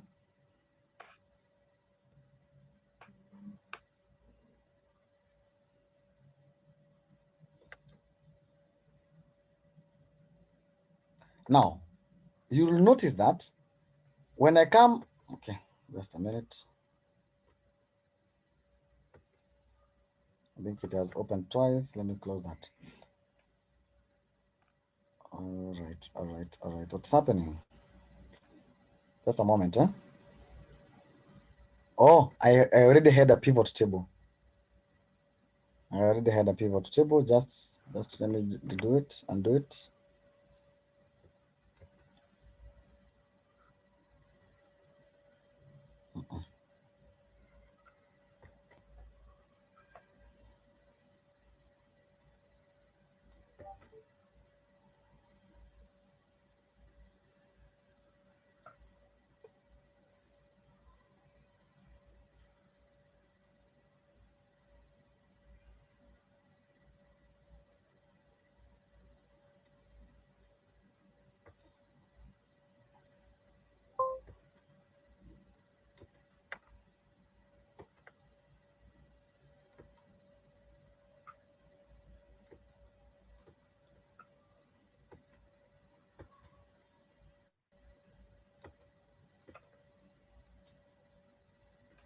Okay. Now, when I come to my pivot table, I can already just close this. I'll reopen it again. So when I come to my pivot table and go to the column, to the table that has dates, all my tables are here: calendar, courses, data, and venues. And if you look at the next to the table, we have a database icon, okay? Meaning this has been taken from the source as a database. So anything that changes from the original data will change here. So just to come to the calendar, when we bring the date, no, not the date, just leave the date. When you bring the year, the year, no, let's start with the month, sorry. When we bring the month, month name, get month name, we find that the month is starting from April to September. It has been arranged in alphabetical order, okay? But we want, when we are filtering our data, we want to make some changes in our model. We want to start with January all the way to December. Sasa. The same way with the days of the week on that same table. We are starting with Friday, going all the way to Wednesday. So we want to go and do some changes in our pivot, in our Power Pivot, or in our data model window, and tell our model to start with the first day of the week. Okay, so I'll come and double click on the manage group to open the Power Pivot window. Double click. Brian, are we together? We can't see you. You're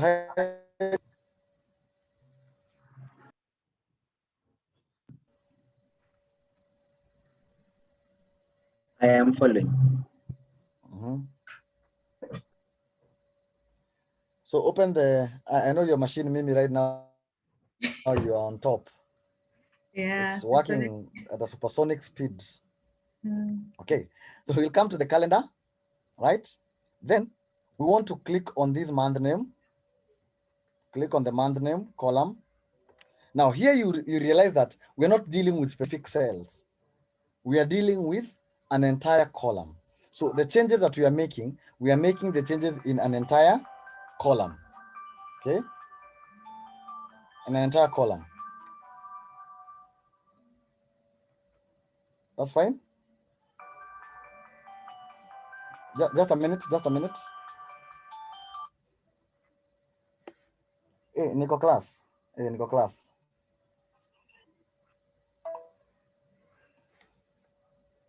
So we click on the month. I think mine. Pardon? Mine opened data. I think mine is opening. This is which table? What is it opening?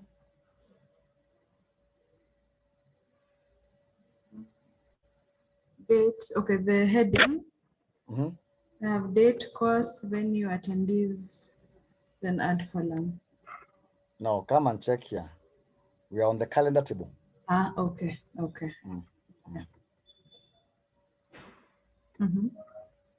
Yeah. Let me just move this to the side. What is happening to this thing? Just a minute.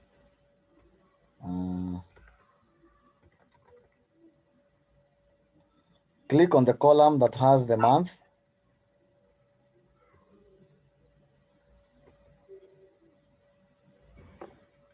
The column that has the month. Okay. Just a minute. Let me stop sharing.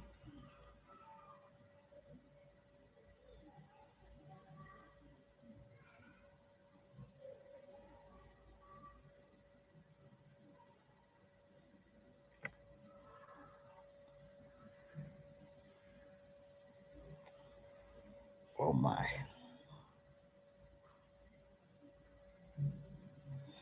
Go to design. No, on the home tab.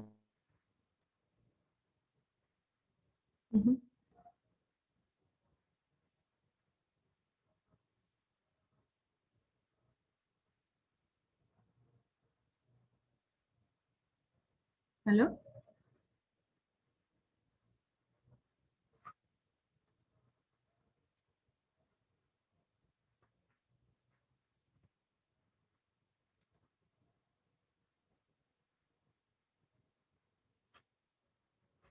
Hello?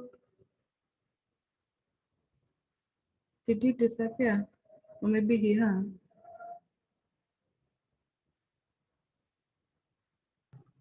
Probably Mimi. No. I can get you clearly, but yeah, he's also left the group. Come on, man. Taking the piss. Cool that boy. How are you finding the classes? They're good. Are you trying to piss me off? Yeah, You're fucking someone so enlightening. better than he can or something. But I usually learn more on the recordings Bro, later you have on. to fucking stay at Oh, yeah. Yeah, the classes move. I think they can Really. move. And I feel like I always have issues during the classes. Yeah. My exit is failing me.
Done.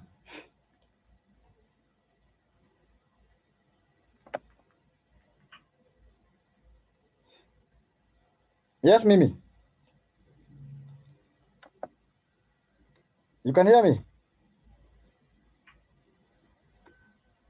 Unmute. Oh, sorry. Yes, I can hear. I've had to restart this PC. I don't know what happened. It just decided to hang. I was Apologies even for that. trying I don't know what is happening today with our system.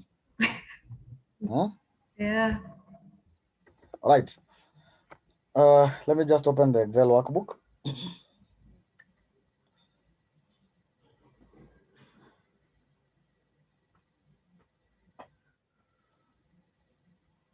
So you have handled issues on your end. Then on my side, we have It developed has some issues. yeah. Okay.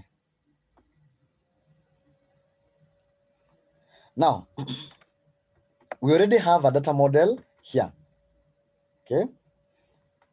And my data model, if I come to data and show queries, I hope they are still there.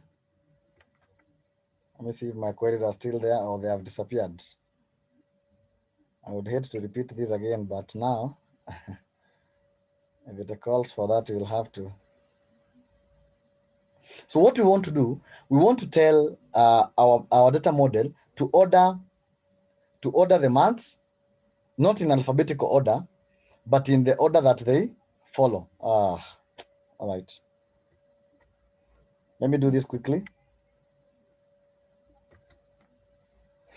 Do this quickly.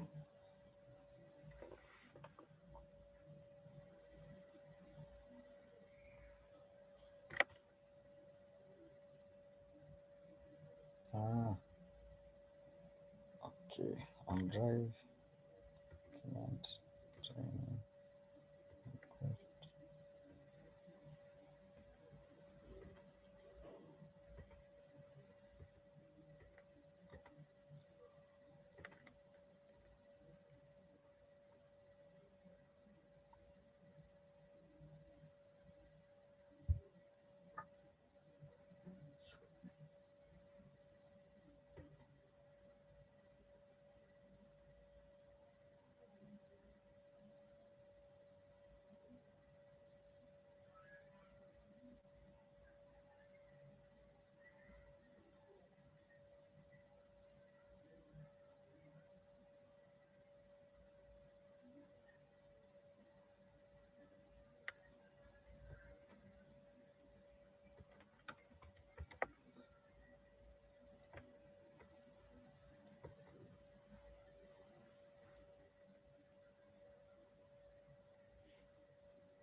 Okay, we are there now. We can proceed.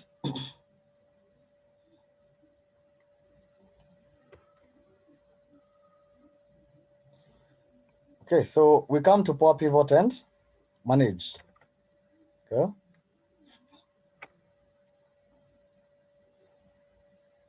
Manage. Then we want to go to the calendar table. Okay.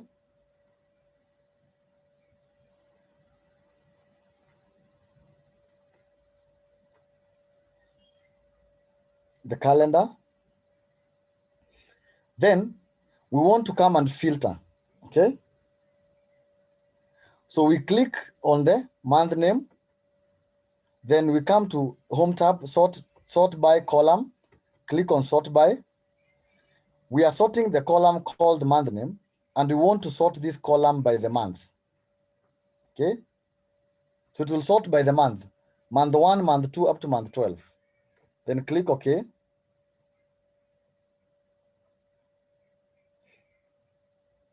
Click OK. Come to the weekday name. Sort by column. Sort by. We are sorting this by the weekday. Then OK. Okay. Now, come to design. We want to tell our model that every time we refer to the dates, when we are doing time intelligence, remember when we talked about time intelligence in Excel, the date, the year, the month, the week number, we talked about time intelligence and how it will assist us in forecasting. So we want to tell our data model, every time we talk about time intelligence, come to this table, okay? And use the column that has the dates to reference the duration. If it is a particular year, from January to December, year 2016, 2017, 2018, 2019. So you come to design, then where we have mark as data table, okay? Mark as date table, sorry. Mark as date table. Click on that and click on mark as date table. The explanation that is here is that select a column to be used as unique identifier for the date table.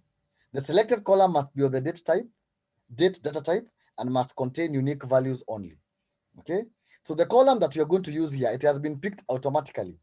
The column that has the dates. We click OK. Okay. Then now on the Home tab, I want us to summarize this as a pivot table. On the new, we will work on the existing worksheet, then click OK. And we enable content. Oh.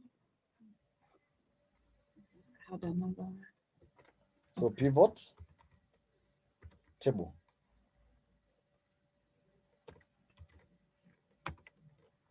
Okay. Now, if we come to the calendar now and bring the month, the month name. Can see we have sorted that out. We are starting from Jan to December. If we come to the weekday name, Sunday, Monday, Tuesday, Wednesday, Thursday, Friday, Saturday. So that is already sorted. But remember, there's something that we have not yet done. If I put the year there, bring the courses to the year, okay? Then come to data, bring the attendees. The number of attendees is repeated. Okay, I can remove the course and leave there. So the number of attendees is constant, which we know that this is not right. And on the above the fields here, we are being told to now create relationships. That's how. So we want to go back now to our model. Okay. And what we can be able to see from our model here is that we are looking at these tables through what we call the data view. We are on Home tab. Okay. So we want to change this operation. We want to view using the diagram view. So click on diagram view. You have this.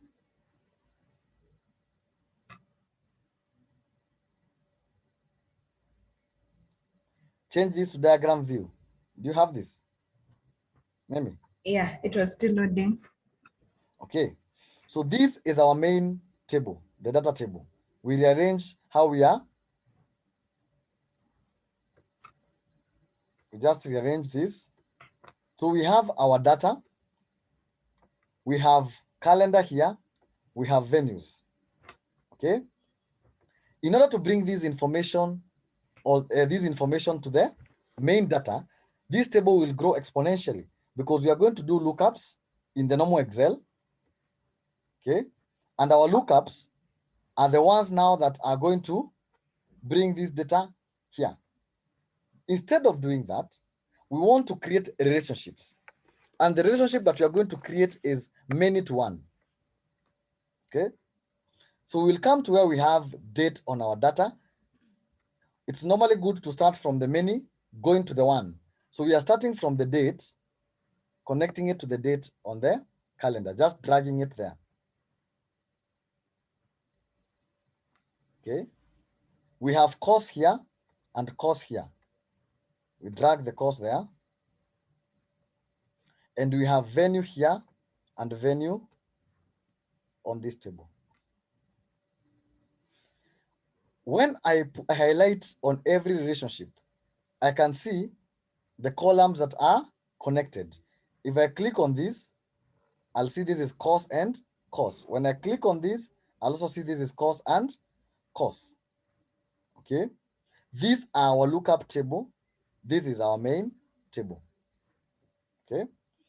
Now, coming to design, we might want to manage this relationship. Okay. And from our relationship, we can see that it is active. Table 1 is data. The column is course. The cardinality is many to one. The filter direction is to data because we are looking up this information from a particular table called courses and bringing the data that is in the courses back to the main table, which is data. Same to calendar, same to venues. So you can be able to even add more relationships here if you have more tables. Okay. Once that is done, okay, we can get back to data view. We refresh all. Refresh all.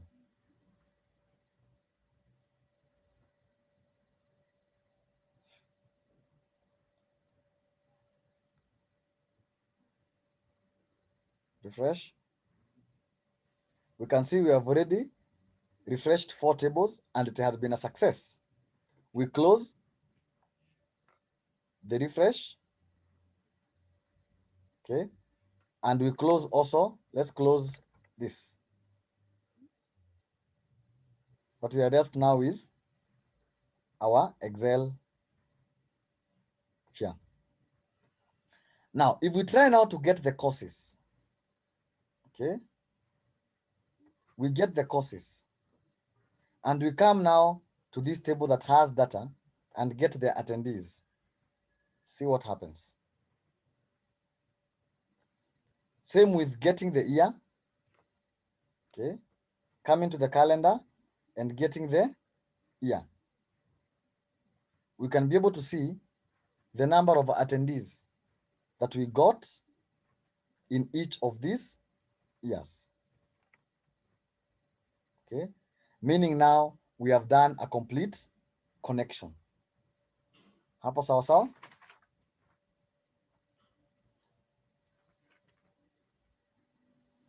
Hapo sawa sawa?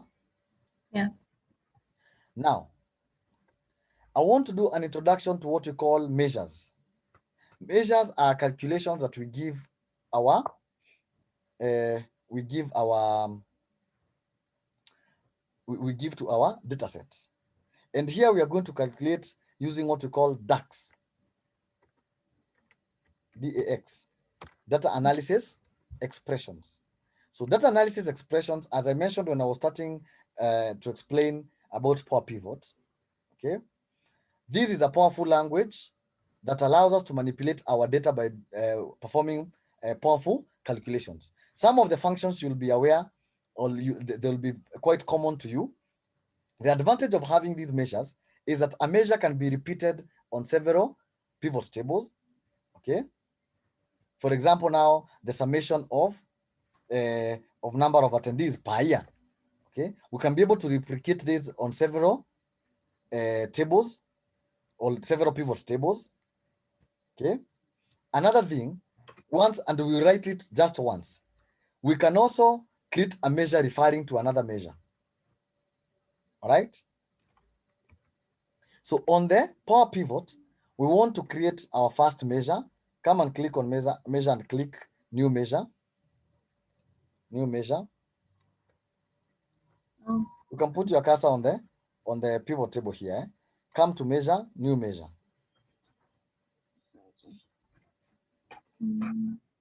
how did Power you? pivot. Power pivot.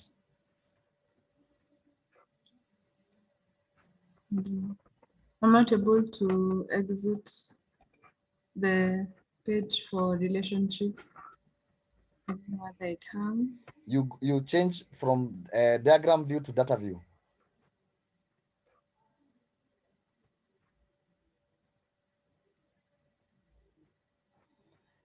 Or you can just close it, as long as the relationship have been set. Come back to Excel. Close the power pivot. I think maybe it hung. I'm not so sure. Share. I think it hung. Share that screen.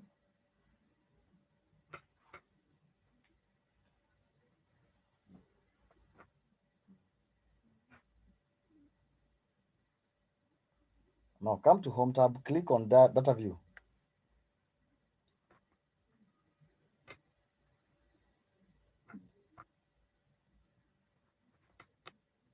Were you refreshing? Let me see at the bottom what is there on the Excel, on the taskbar. Chini kabisa, uko chini kabisa kwa Excel, on your taskbar next to Zoom. Next. Yes. Yeah. Mali ulikuwa umeclick tu hapo kwa Excel, next to Zoom at the bottom. See hapo mali Excel files zimefunguliwa on the taskbar. Where is your taskbar? Okay. Yeah.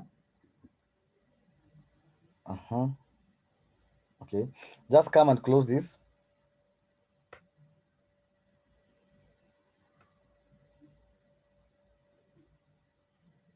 Is it responding? No. Just go to the Excel then, book one. Click OK. Click OK. There's an OK there. What happened? You are refreshing, then you interrupted the refresh. Maximize the Excel.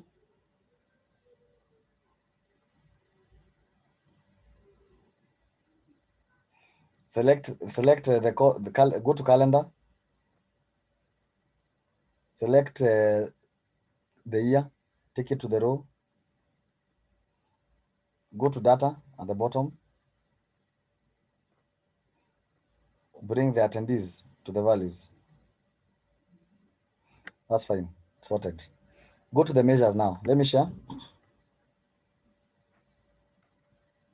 When I was going to measures, Mm-hmm. and then new measure was when it was saying.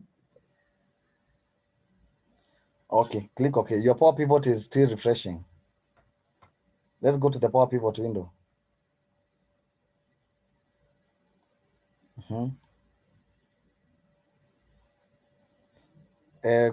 Try closing it or minimizing. I can see there's something that is happening.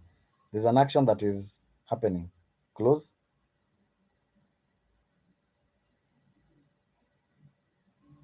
Click Control-Alt-Delete. Now, first, you have not saved your Excel, so there will be an issue. First, save that Excel, that you do not lose that work. Okay. Not this, the Excel.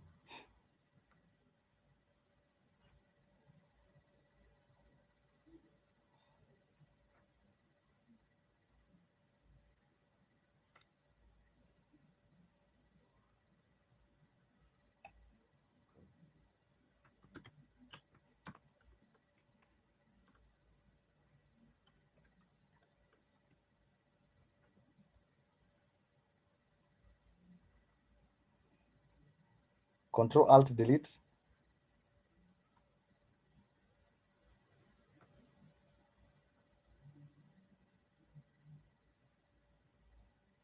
Close Microsoft Excel.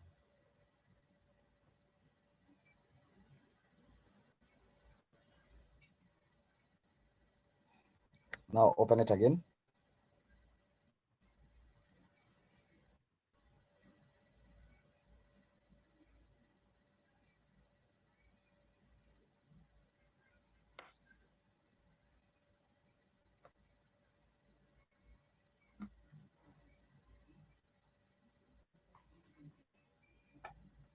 Enable content.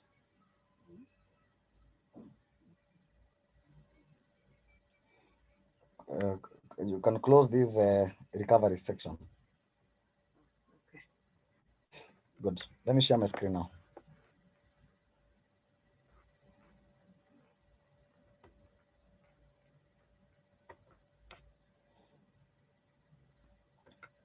Now we want to create our first measure or our first calculation. I want the table name to be data. I want that measure to be stored in the main data table. And we'll call this, I want the total number of attendees.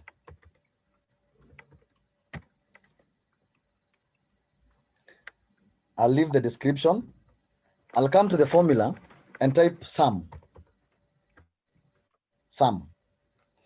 Now when I type sum, I need to give the column name. And the column name that I want to focus on is data attendees.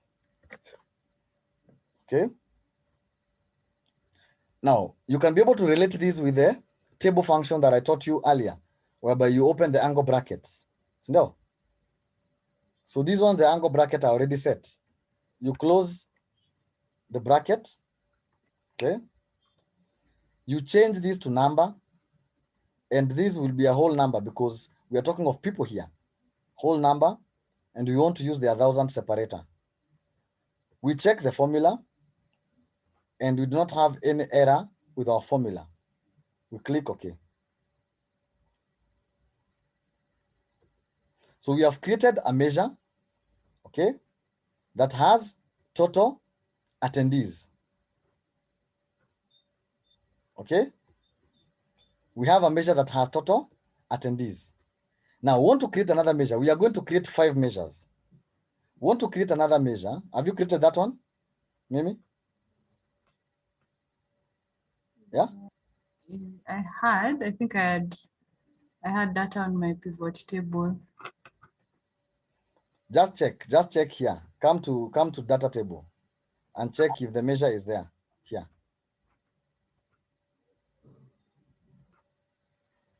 If I create a measure and I've not clicked on the pivot table, if I create a measure and I've not clicked on the pivot table, the measure will just be stored on the data table, but it will not be displayed here.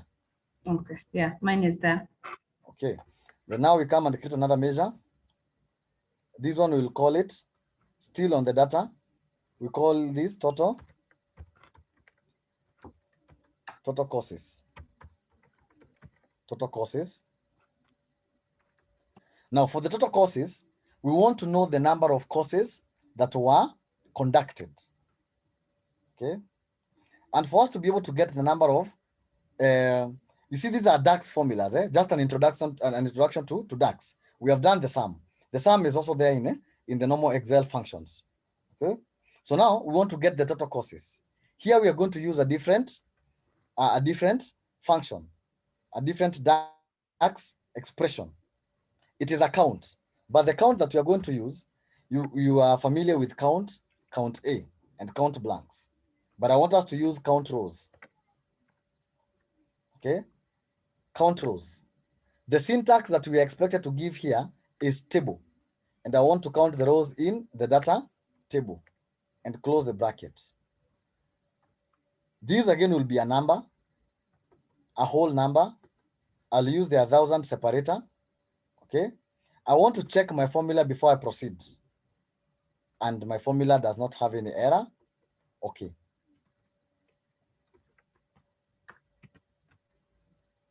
So out of the total attendees who are 10,796, 3214 courses were conducted with 10,796 attendees. Okay. Now, the next, the third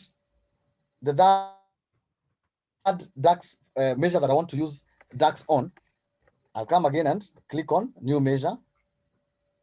And now this measure, I'll call it attendees, okay, previous year. I want to get the attendees. If I'm in the current year, 2021, I want to get the attendees in 2020. So for our case, when you're in 2019, we want to get attendees in 2018. In 2018, we want to get 2017. 2017, we want to get 2016. Okay. Now here we are going to combine several DAX functions. Things are getting interesting. We're going to use what we call calculate. Okay. This will evaluate an expression in a context modified by a filter. We want to filter our data. Okay. And focus on the previous year. So we are going to nest some expressions here. So calculate. The expression here that we want to calculate, as I mentioned, we can use a measure in another measure. Okay. We want to use the measure called total attendees. The first measure we calculated. This one here. Total attendees. Comma. The DAX expression that is the next argument that I'm being asked to provide there is the filter. When I go to total attendees, I want to filter by what? Okay, I use date add. Date add. So the date add moves the given set of dates by a specified interval. Our interval here will be year. So it will use now the years that I have. So date add. And I want to go to the dates that are in my calendar. Remember, when we went to design in Power Pivot, we told our model that when we want to do time intelligence, take this as the date table, right? And use the column that has date. So we want to get calendar dates. Whether double click or press tab. Okay, comma. Number of intervals. I want to -1. If I'm in the current year, I want to go to the previous year, and that will be a -1. That is the interval that I'm going to use. The number of intervals. Then, do I want to use the day, the month, the quarter, or the year from that date? I want to use the year. I close the date add, and I close the calculate. Tuko pamoja? Now, this again will be a number, and I want this to be a whole number, and use the 1000 separator. Then okay.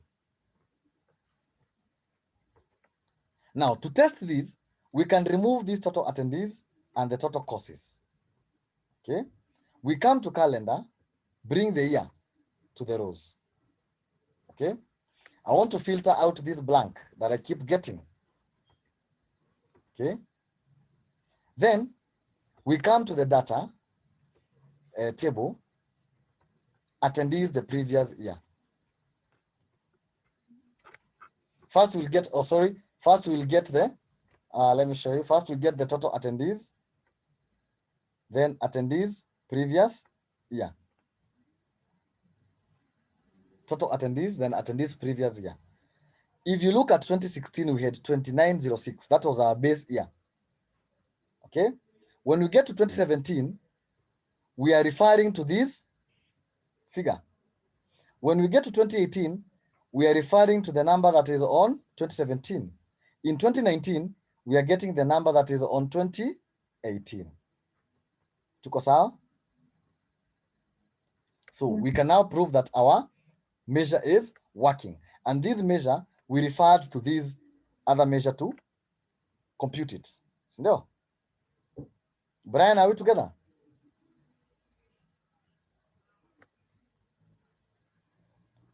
Okay. Now, I want us to create another. Let's put our cursor just outside here. I want us to create another measure. And now this measure, make sure this is still on data. This measure, we are going to call it attendees, okay, difference previous year. We want to get the total attendees minus the attendees for the previous year.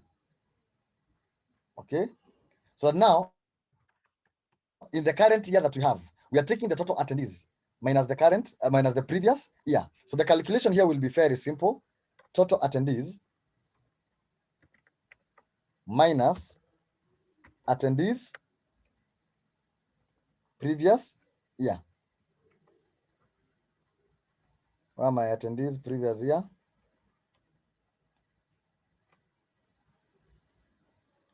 Here, attendees previous year. I can even remove this data table and just have it as it is. Again, this is a number which will be a whole number, and I want to use this.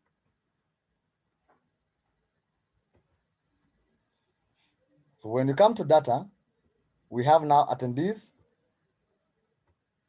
the difference.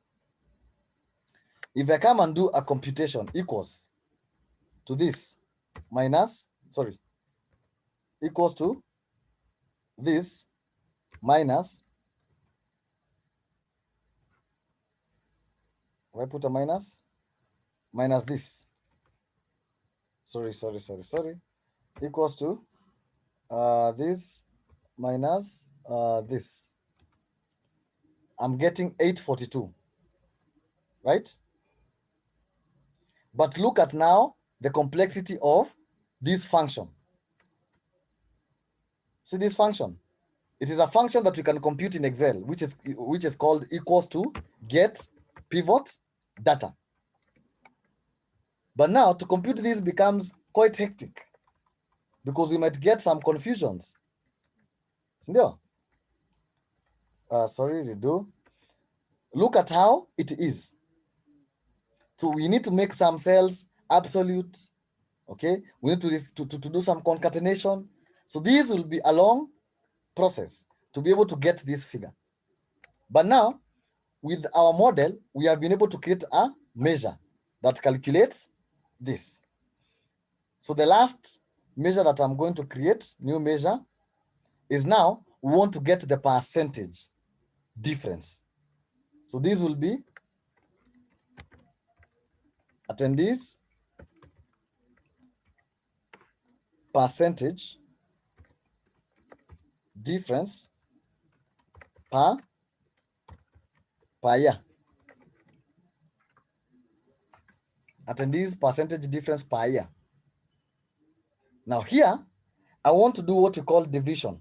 I want to divide, okay, the attendee difference per year and the attendee previous year. So I will use a DAX expression called divide. And I want you to see save divide function with the ability to handle divide by zero case. See how now dynamic this gets. If you divide a number by zero in Excel, you get div error. But now with our divide here, okay, we are getting more leverage. We are getting even more operational cases. We can be able to divide. We are being told that save divide function with the ability to handle divide by zero case. So use divide. We provide the numerator, which is now attendee difference previous year, comma. The denominator, attendee previous year. Okay, attendee previous year. Now, we want to provide an alternative. If the attendee previous year is not found, if we find that, like for 2019, we find that we are not getting the denominator, use zero and give us a result. Close the bracket. We are changing this to a number, but now this time, this will be a percentage. Okay, percentage. I can decide to remove the decimal place, but I can leave them there. We check the formula, then okay.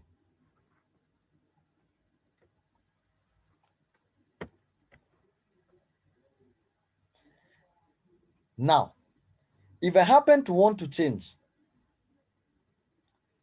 a particular measure, if there's an error that I've made, let's say like for this one, I want to have maybe attendee difference per year, attendee percentage, I wanted to have 1 decimal place or 2 decimal place. I'll come to measures, manage measures. All my measures are here. So if it's this I want to edit, I'll edit and I'll get this.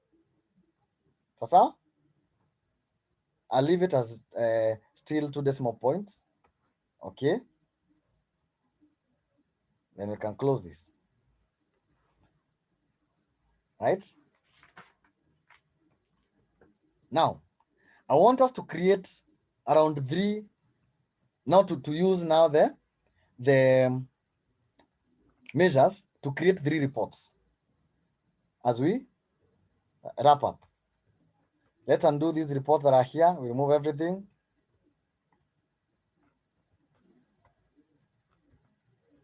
The first report that we are going to create, we want to come and get the year to the rows. Okay. We come and get the total attendees. This measure called total attendees. And I want to use now attendee difference previous year.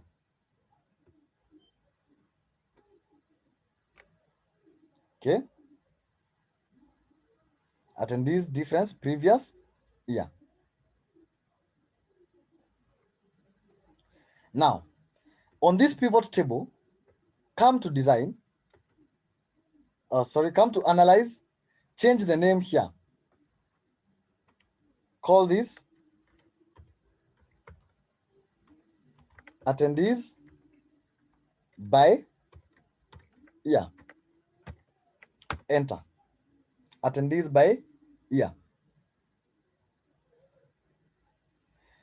There's something that is called we can actually remove the grand totals. Design grand totals off. Okay. Or you can let's just have them. Let's just have them. Sorry. Now, there's something that is called pivot table cache. I do not want to have so many pivot tables. Okay. Because the more pivot tables I have, the more this workbook will take time to load. So I want to have the same report on the same worksheet, but different pivot tables. So I need to copy this, Control C, paste it at the bottom here. Before I do that, I need to come and click this, right click, so that when I'm making changes, I do not want this to auto-fit. Come to pivot table options, remove this auto-fit column width on update. I don't want it to keep auto-fitting. Sasa, because I'll have several pivot reports, Sasa. So I do not want them to auto-fit every time I update. Then okay. We select this, Control C, we paste it here. Then now we change this. We change this. We bring the course. So we come to where we have courses. That is on the courses here. We bring the course there. Okay. We remove the attendee difference. We bring now the percentage difference. No, we can just leave it as it is. We come to data. We have the attendee difference previous year.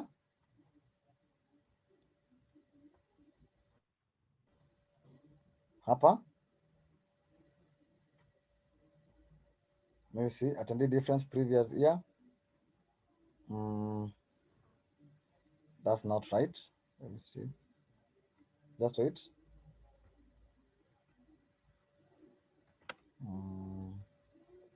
Total, let me see. Previous year. That will not help. Bring the percentage. Change this course. Let's get the course that is on data. Course that is on data. Now we still have an issue.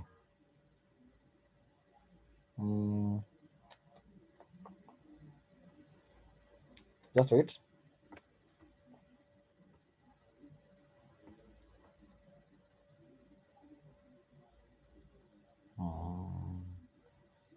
Bring the total attendees here on the values, then come to courses and bring the course there.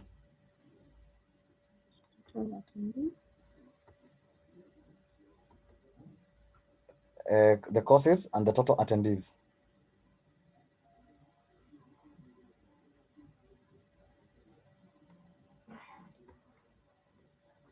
Then on top of this, come to data and bring the percentage.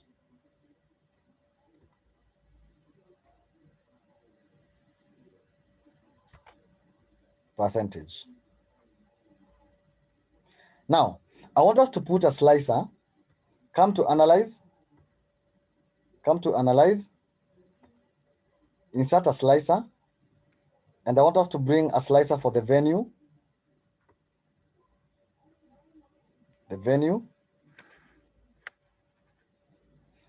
Now, if you come here, pardon?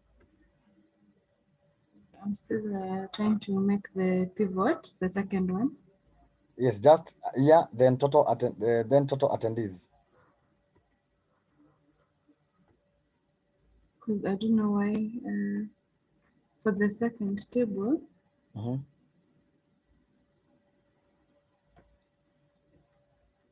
I only have calendar and data to select from.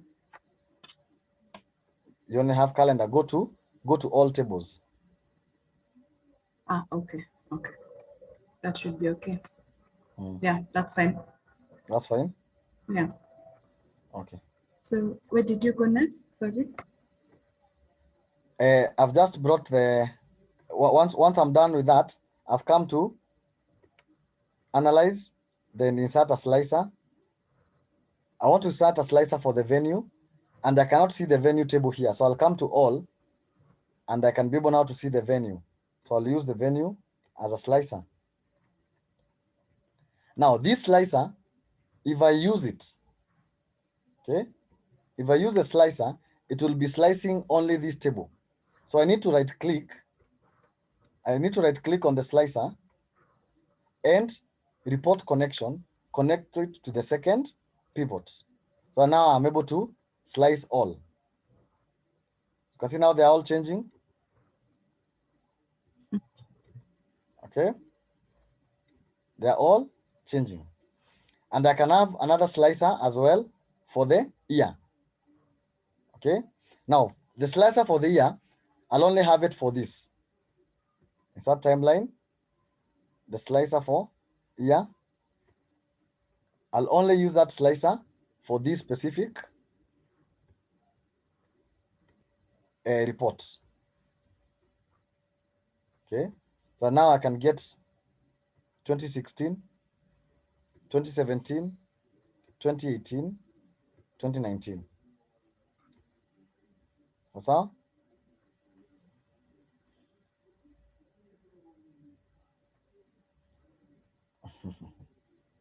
So we have not yet created dashboards.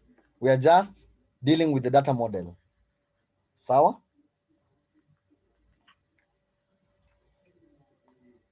So we are going to create more measures in our next class and also do more KPIs. We're also going to create some key performance indicators that now you can be able to see from the targets, the actual and the target. So, and we will color code. So now, if you are near to the target, we want our cell to change to this color. If it is red, if it is green, if it is yellow. Ndio wewe ukitengeneza data yako, just looking at it, you can see some indicators. And indicators, you're going to apply them to these measures. Right? Question? So what I would want you to do with your data set, the one that we started talking about when we started class, try to load it maybe from a folder, and clean it as one, because 42 ni mingi. Load it, then first load. Once you load, let me know. Even if it is on try right now. Okay. Even if it is on WhatsApp, just let me know. Then when I'm cleaning it, Yes. because I know I was able to, when you are restarting your machine, I was able to actually do that. Yes. I know I deleted some columns and removed the blanks. Yes. I don't know, does that mean it applied to all the other 42 sheets? No, you have No. to, had you combined? I don't know, I just loaded from folder. Show me. Oh, it's in a different PC, eh? Yeah. When you loaded if you look at the branches, do you have all the 42 branches there? That column that has branches? No, I don't think I did. Let me just Confirm.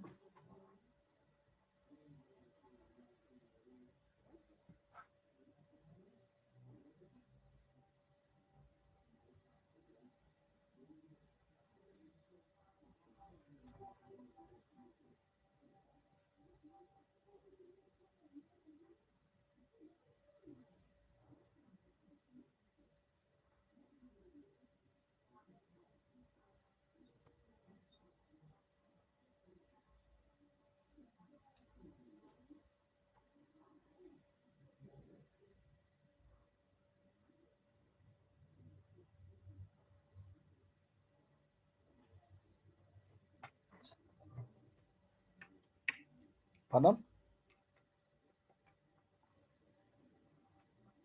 Oh, you have emailed there? yeah. I'm Okay, no problem. emailing myself so that I Okay. can, yeah.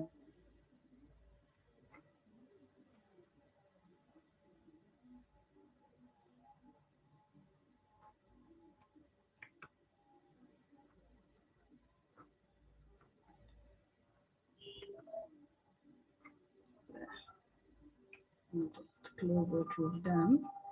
Okay.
Okay, it's opening.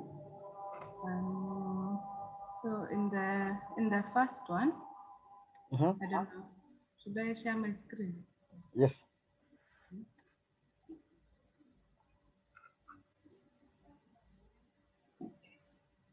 So this is how it, yeah, basically this is how it looked. So it has loaded everything, eh? Yeah. Yes, I can see we have several branches. Okay. Now, the first column that has content, you can delete that. This part. Then, do you need the folder path? Attributes and folder path, remove that.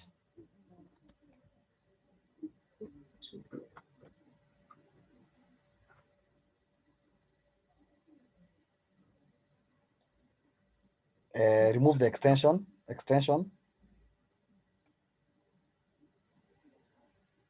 Come to the name.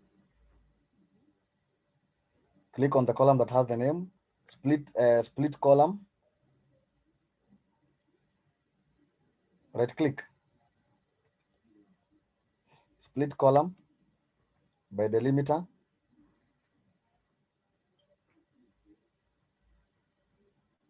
it's a comma. Say at the leftmost. Okay.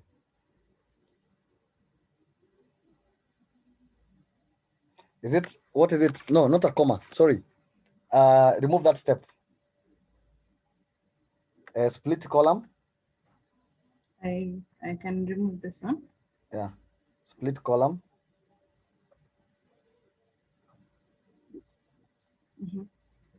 By delimiter. Change that from comma. It's put custom.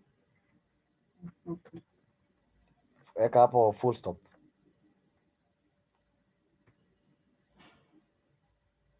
Okay, then okay. Then delete that column that has name too. Ah.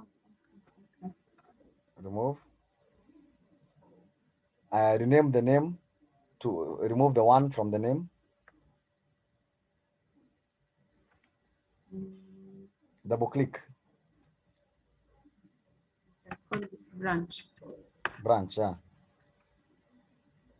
Then come to the properties just above the applied steps.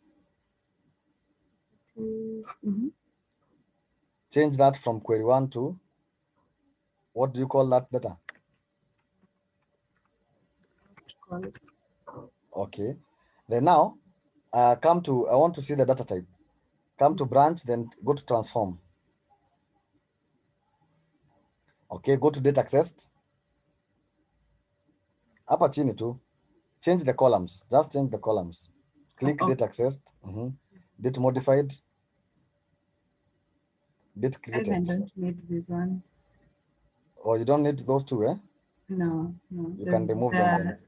Yeah, there are details in the actual. That those are now what I need. Or you just need this. Yeah. No, Oh, not this huh? There are some details now in each file that I need. So now that file you're going to come and that file has branch and what else?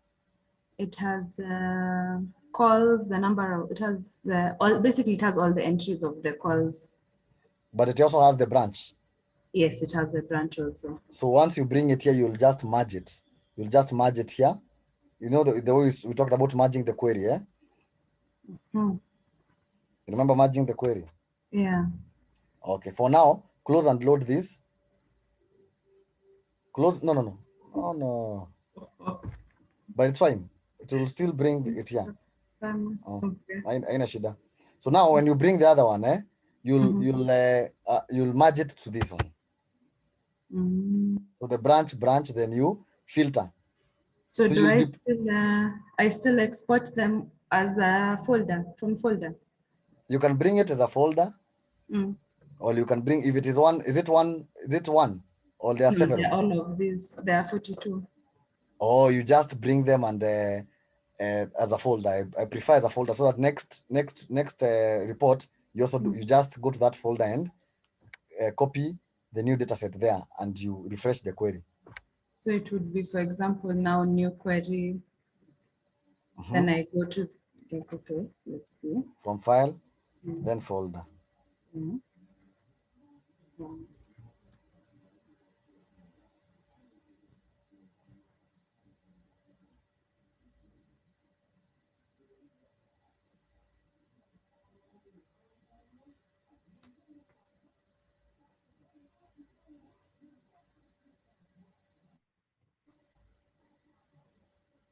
Because all of these, all of these are reports I have to finish this week.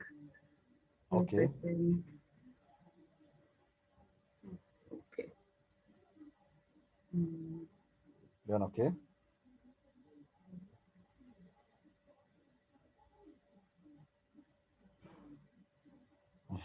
There's it, eh?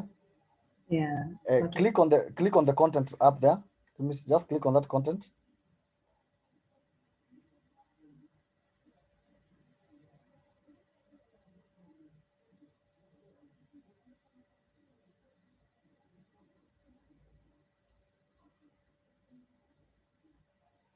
Oh, it's fine. Just click on the data on those two arrows. Yes, okay. Okay. Okay. Ah, okay. Sorry.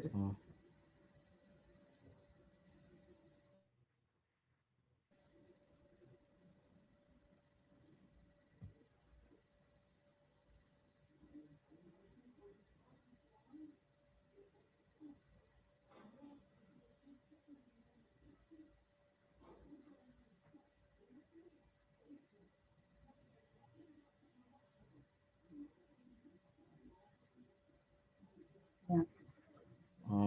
Let me see. Remove the first column, Yeah. second, the third, the fourth, the fifth.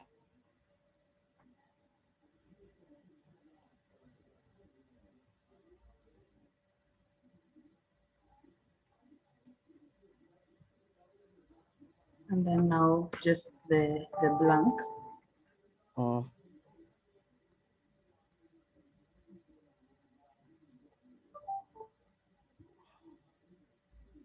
Then use first row.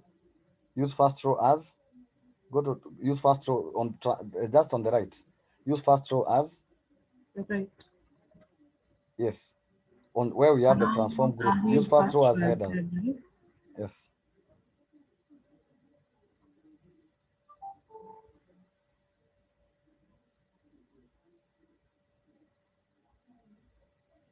Okay. So now you can proceed to remove what you don't want and leave what you want. It is not needed.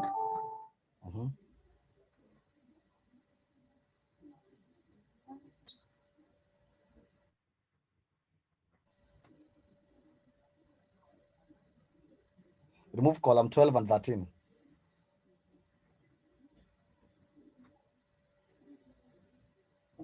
So basically, I just need the branch and the duration. So the branch is this. The branch is the unit. Yeah. So I rename that to branch. Rename that to branch. Double click to rename.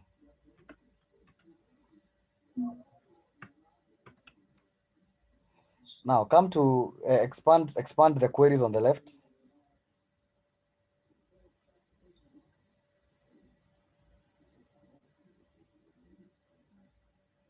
On the left. Go to dropped calls. Then go to merge queries.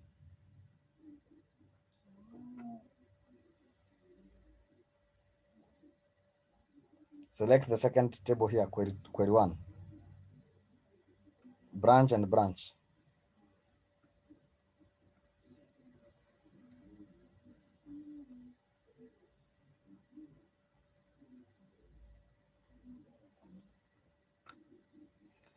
They are not matching. Oh, they're not matching? They're not matching. Reason being, just undo that. Come back to, on the dropped queries, On the dropped queries, I want you to do something. I want you to delete everything up to where we have, delete, here. Delete all these steps from removed columns all the way to split delimiter.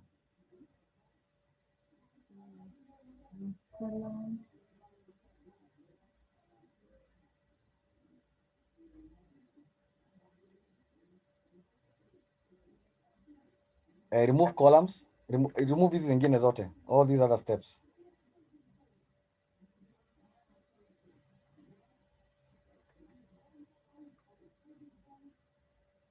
Change to here. Yes, come to content, click on content.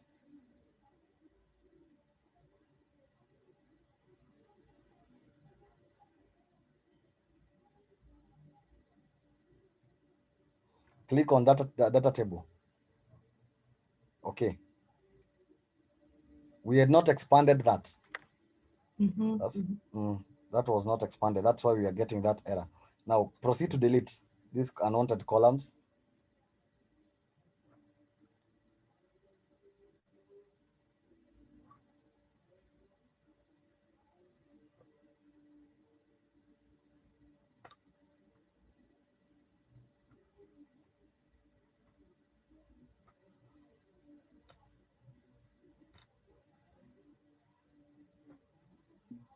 Remove.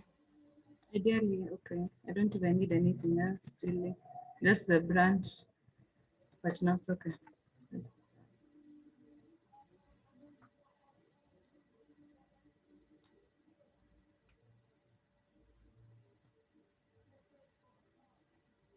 Remove the null. Blanks. Mm.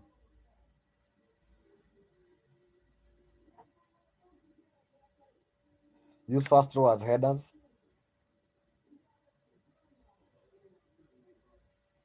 Is the formula that I'm using. I need Now, to, yeah. yeah. What do you want to remove from here?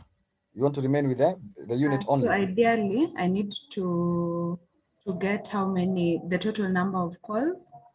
Mhm. And then I also need to get the total number of unanswered calls. So the ones that are 00, these ones. Mhm. I also So need you a count of this. so you just select all there. Select Yeah. all, and you remain with those. You filter that. You remain with the 00. Okay. So I can just filter the 00 only. Yeah, you just remain with the 00. Then okay. Now this you can, when you take this back to pivot tables, now you can do a count of the 00s. Yeah, that's it. That's it. Okay. Mm. Okay. You good?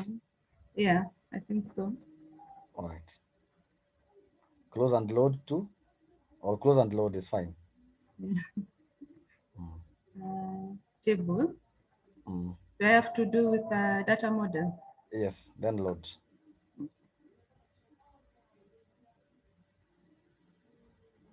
So you can remove this sheet 1. So you remain with those 2 sheets.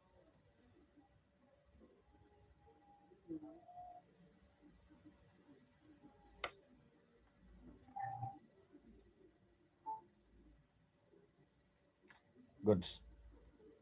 Hey, don't delete that. These are the 2 queries that we have. Yeah. The first one that had the dropped call and the other one. Okay. So now okay. you can now proceed with the practice with pop pivot with this, Yeah. Then you let me know how it goes. So I just, okay. Okay. Set measure. No, you'll just take this to pivot table. Yeah, pivot table.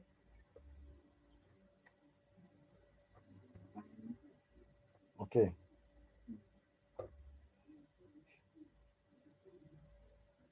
It is in sheet 2 or sheet 4, yeah. Then you click on the pivot table, you get the branch, then the duration.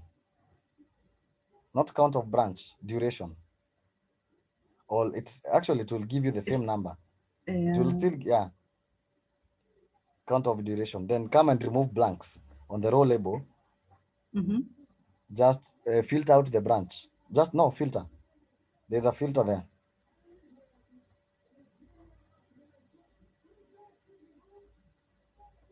That is your number. You can remove the grant totals.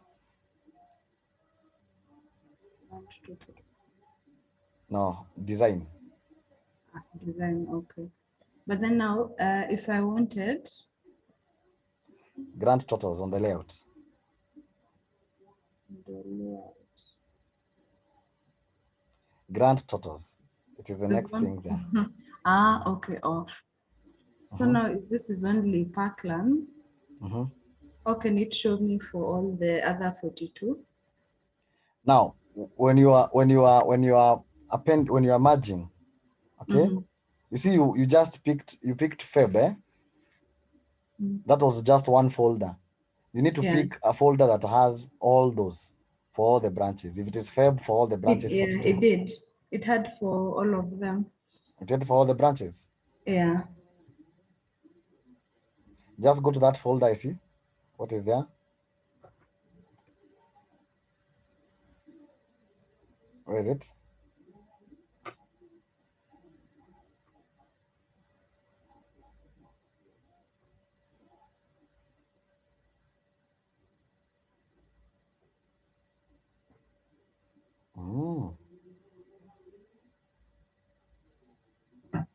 Okay.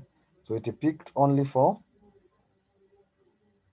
It had actually picked all of them. It picked all of them. Yeah, but then we went to You see, data. you're using you have used, there's unit and there's something else there before unit.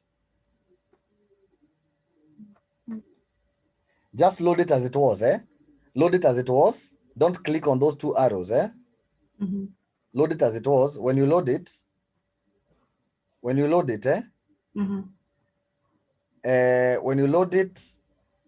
the same way we did with the filter, just load it, then go filter that column that has the calls, take the 00.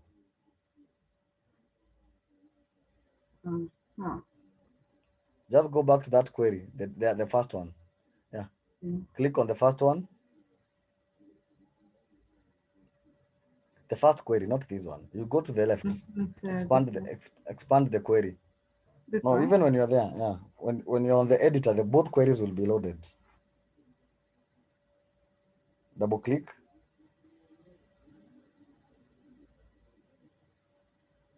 Go to the left. Expand the query there. The first one, dropped calls. And do these steps. Leave up to when you're undoing these steps, start from the last one. See hapo here chini. Then delete up to the combined.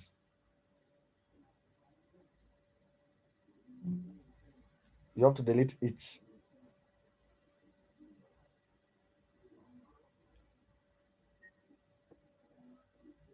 Even this. Yeah. Okay. There you go. Now that where are the calls? Scroll to the right. Where are the calls? It's in the individual folders. So you'll also load them here and then you merge. You load them here and then you merge. Can we do this tomorrow? Yeah. It's okay. We create time, that we can have. I want to jump into another meeting in like 10 minutes.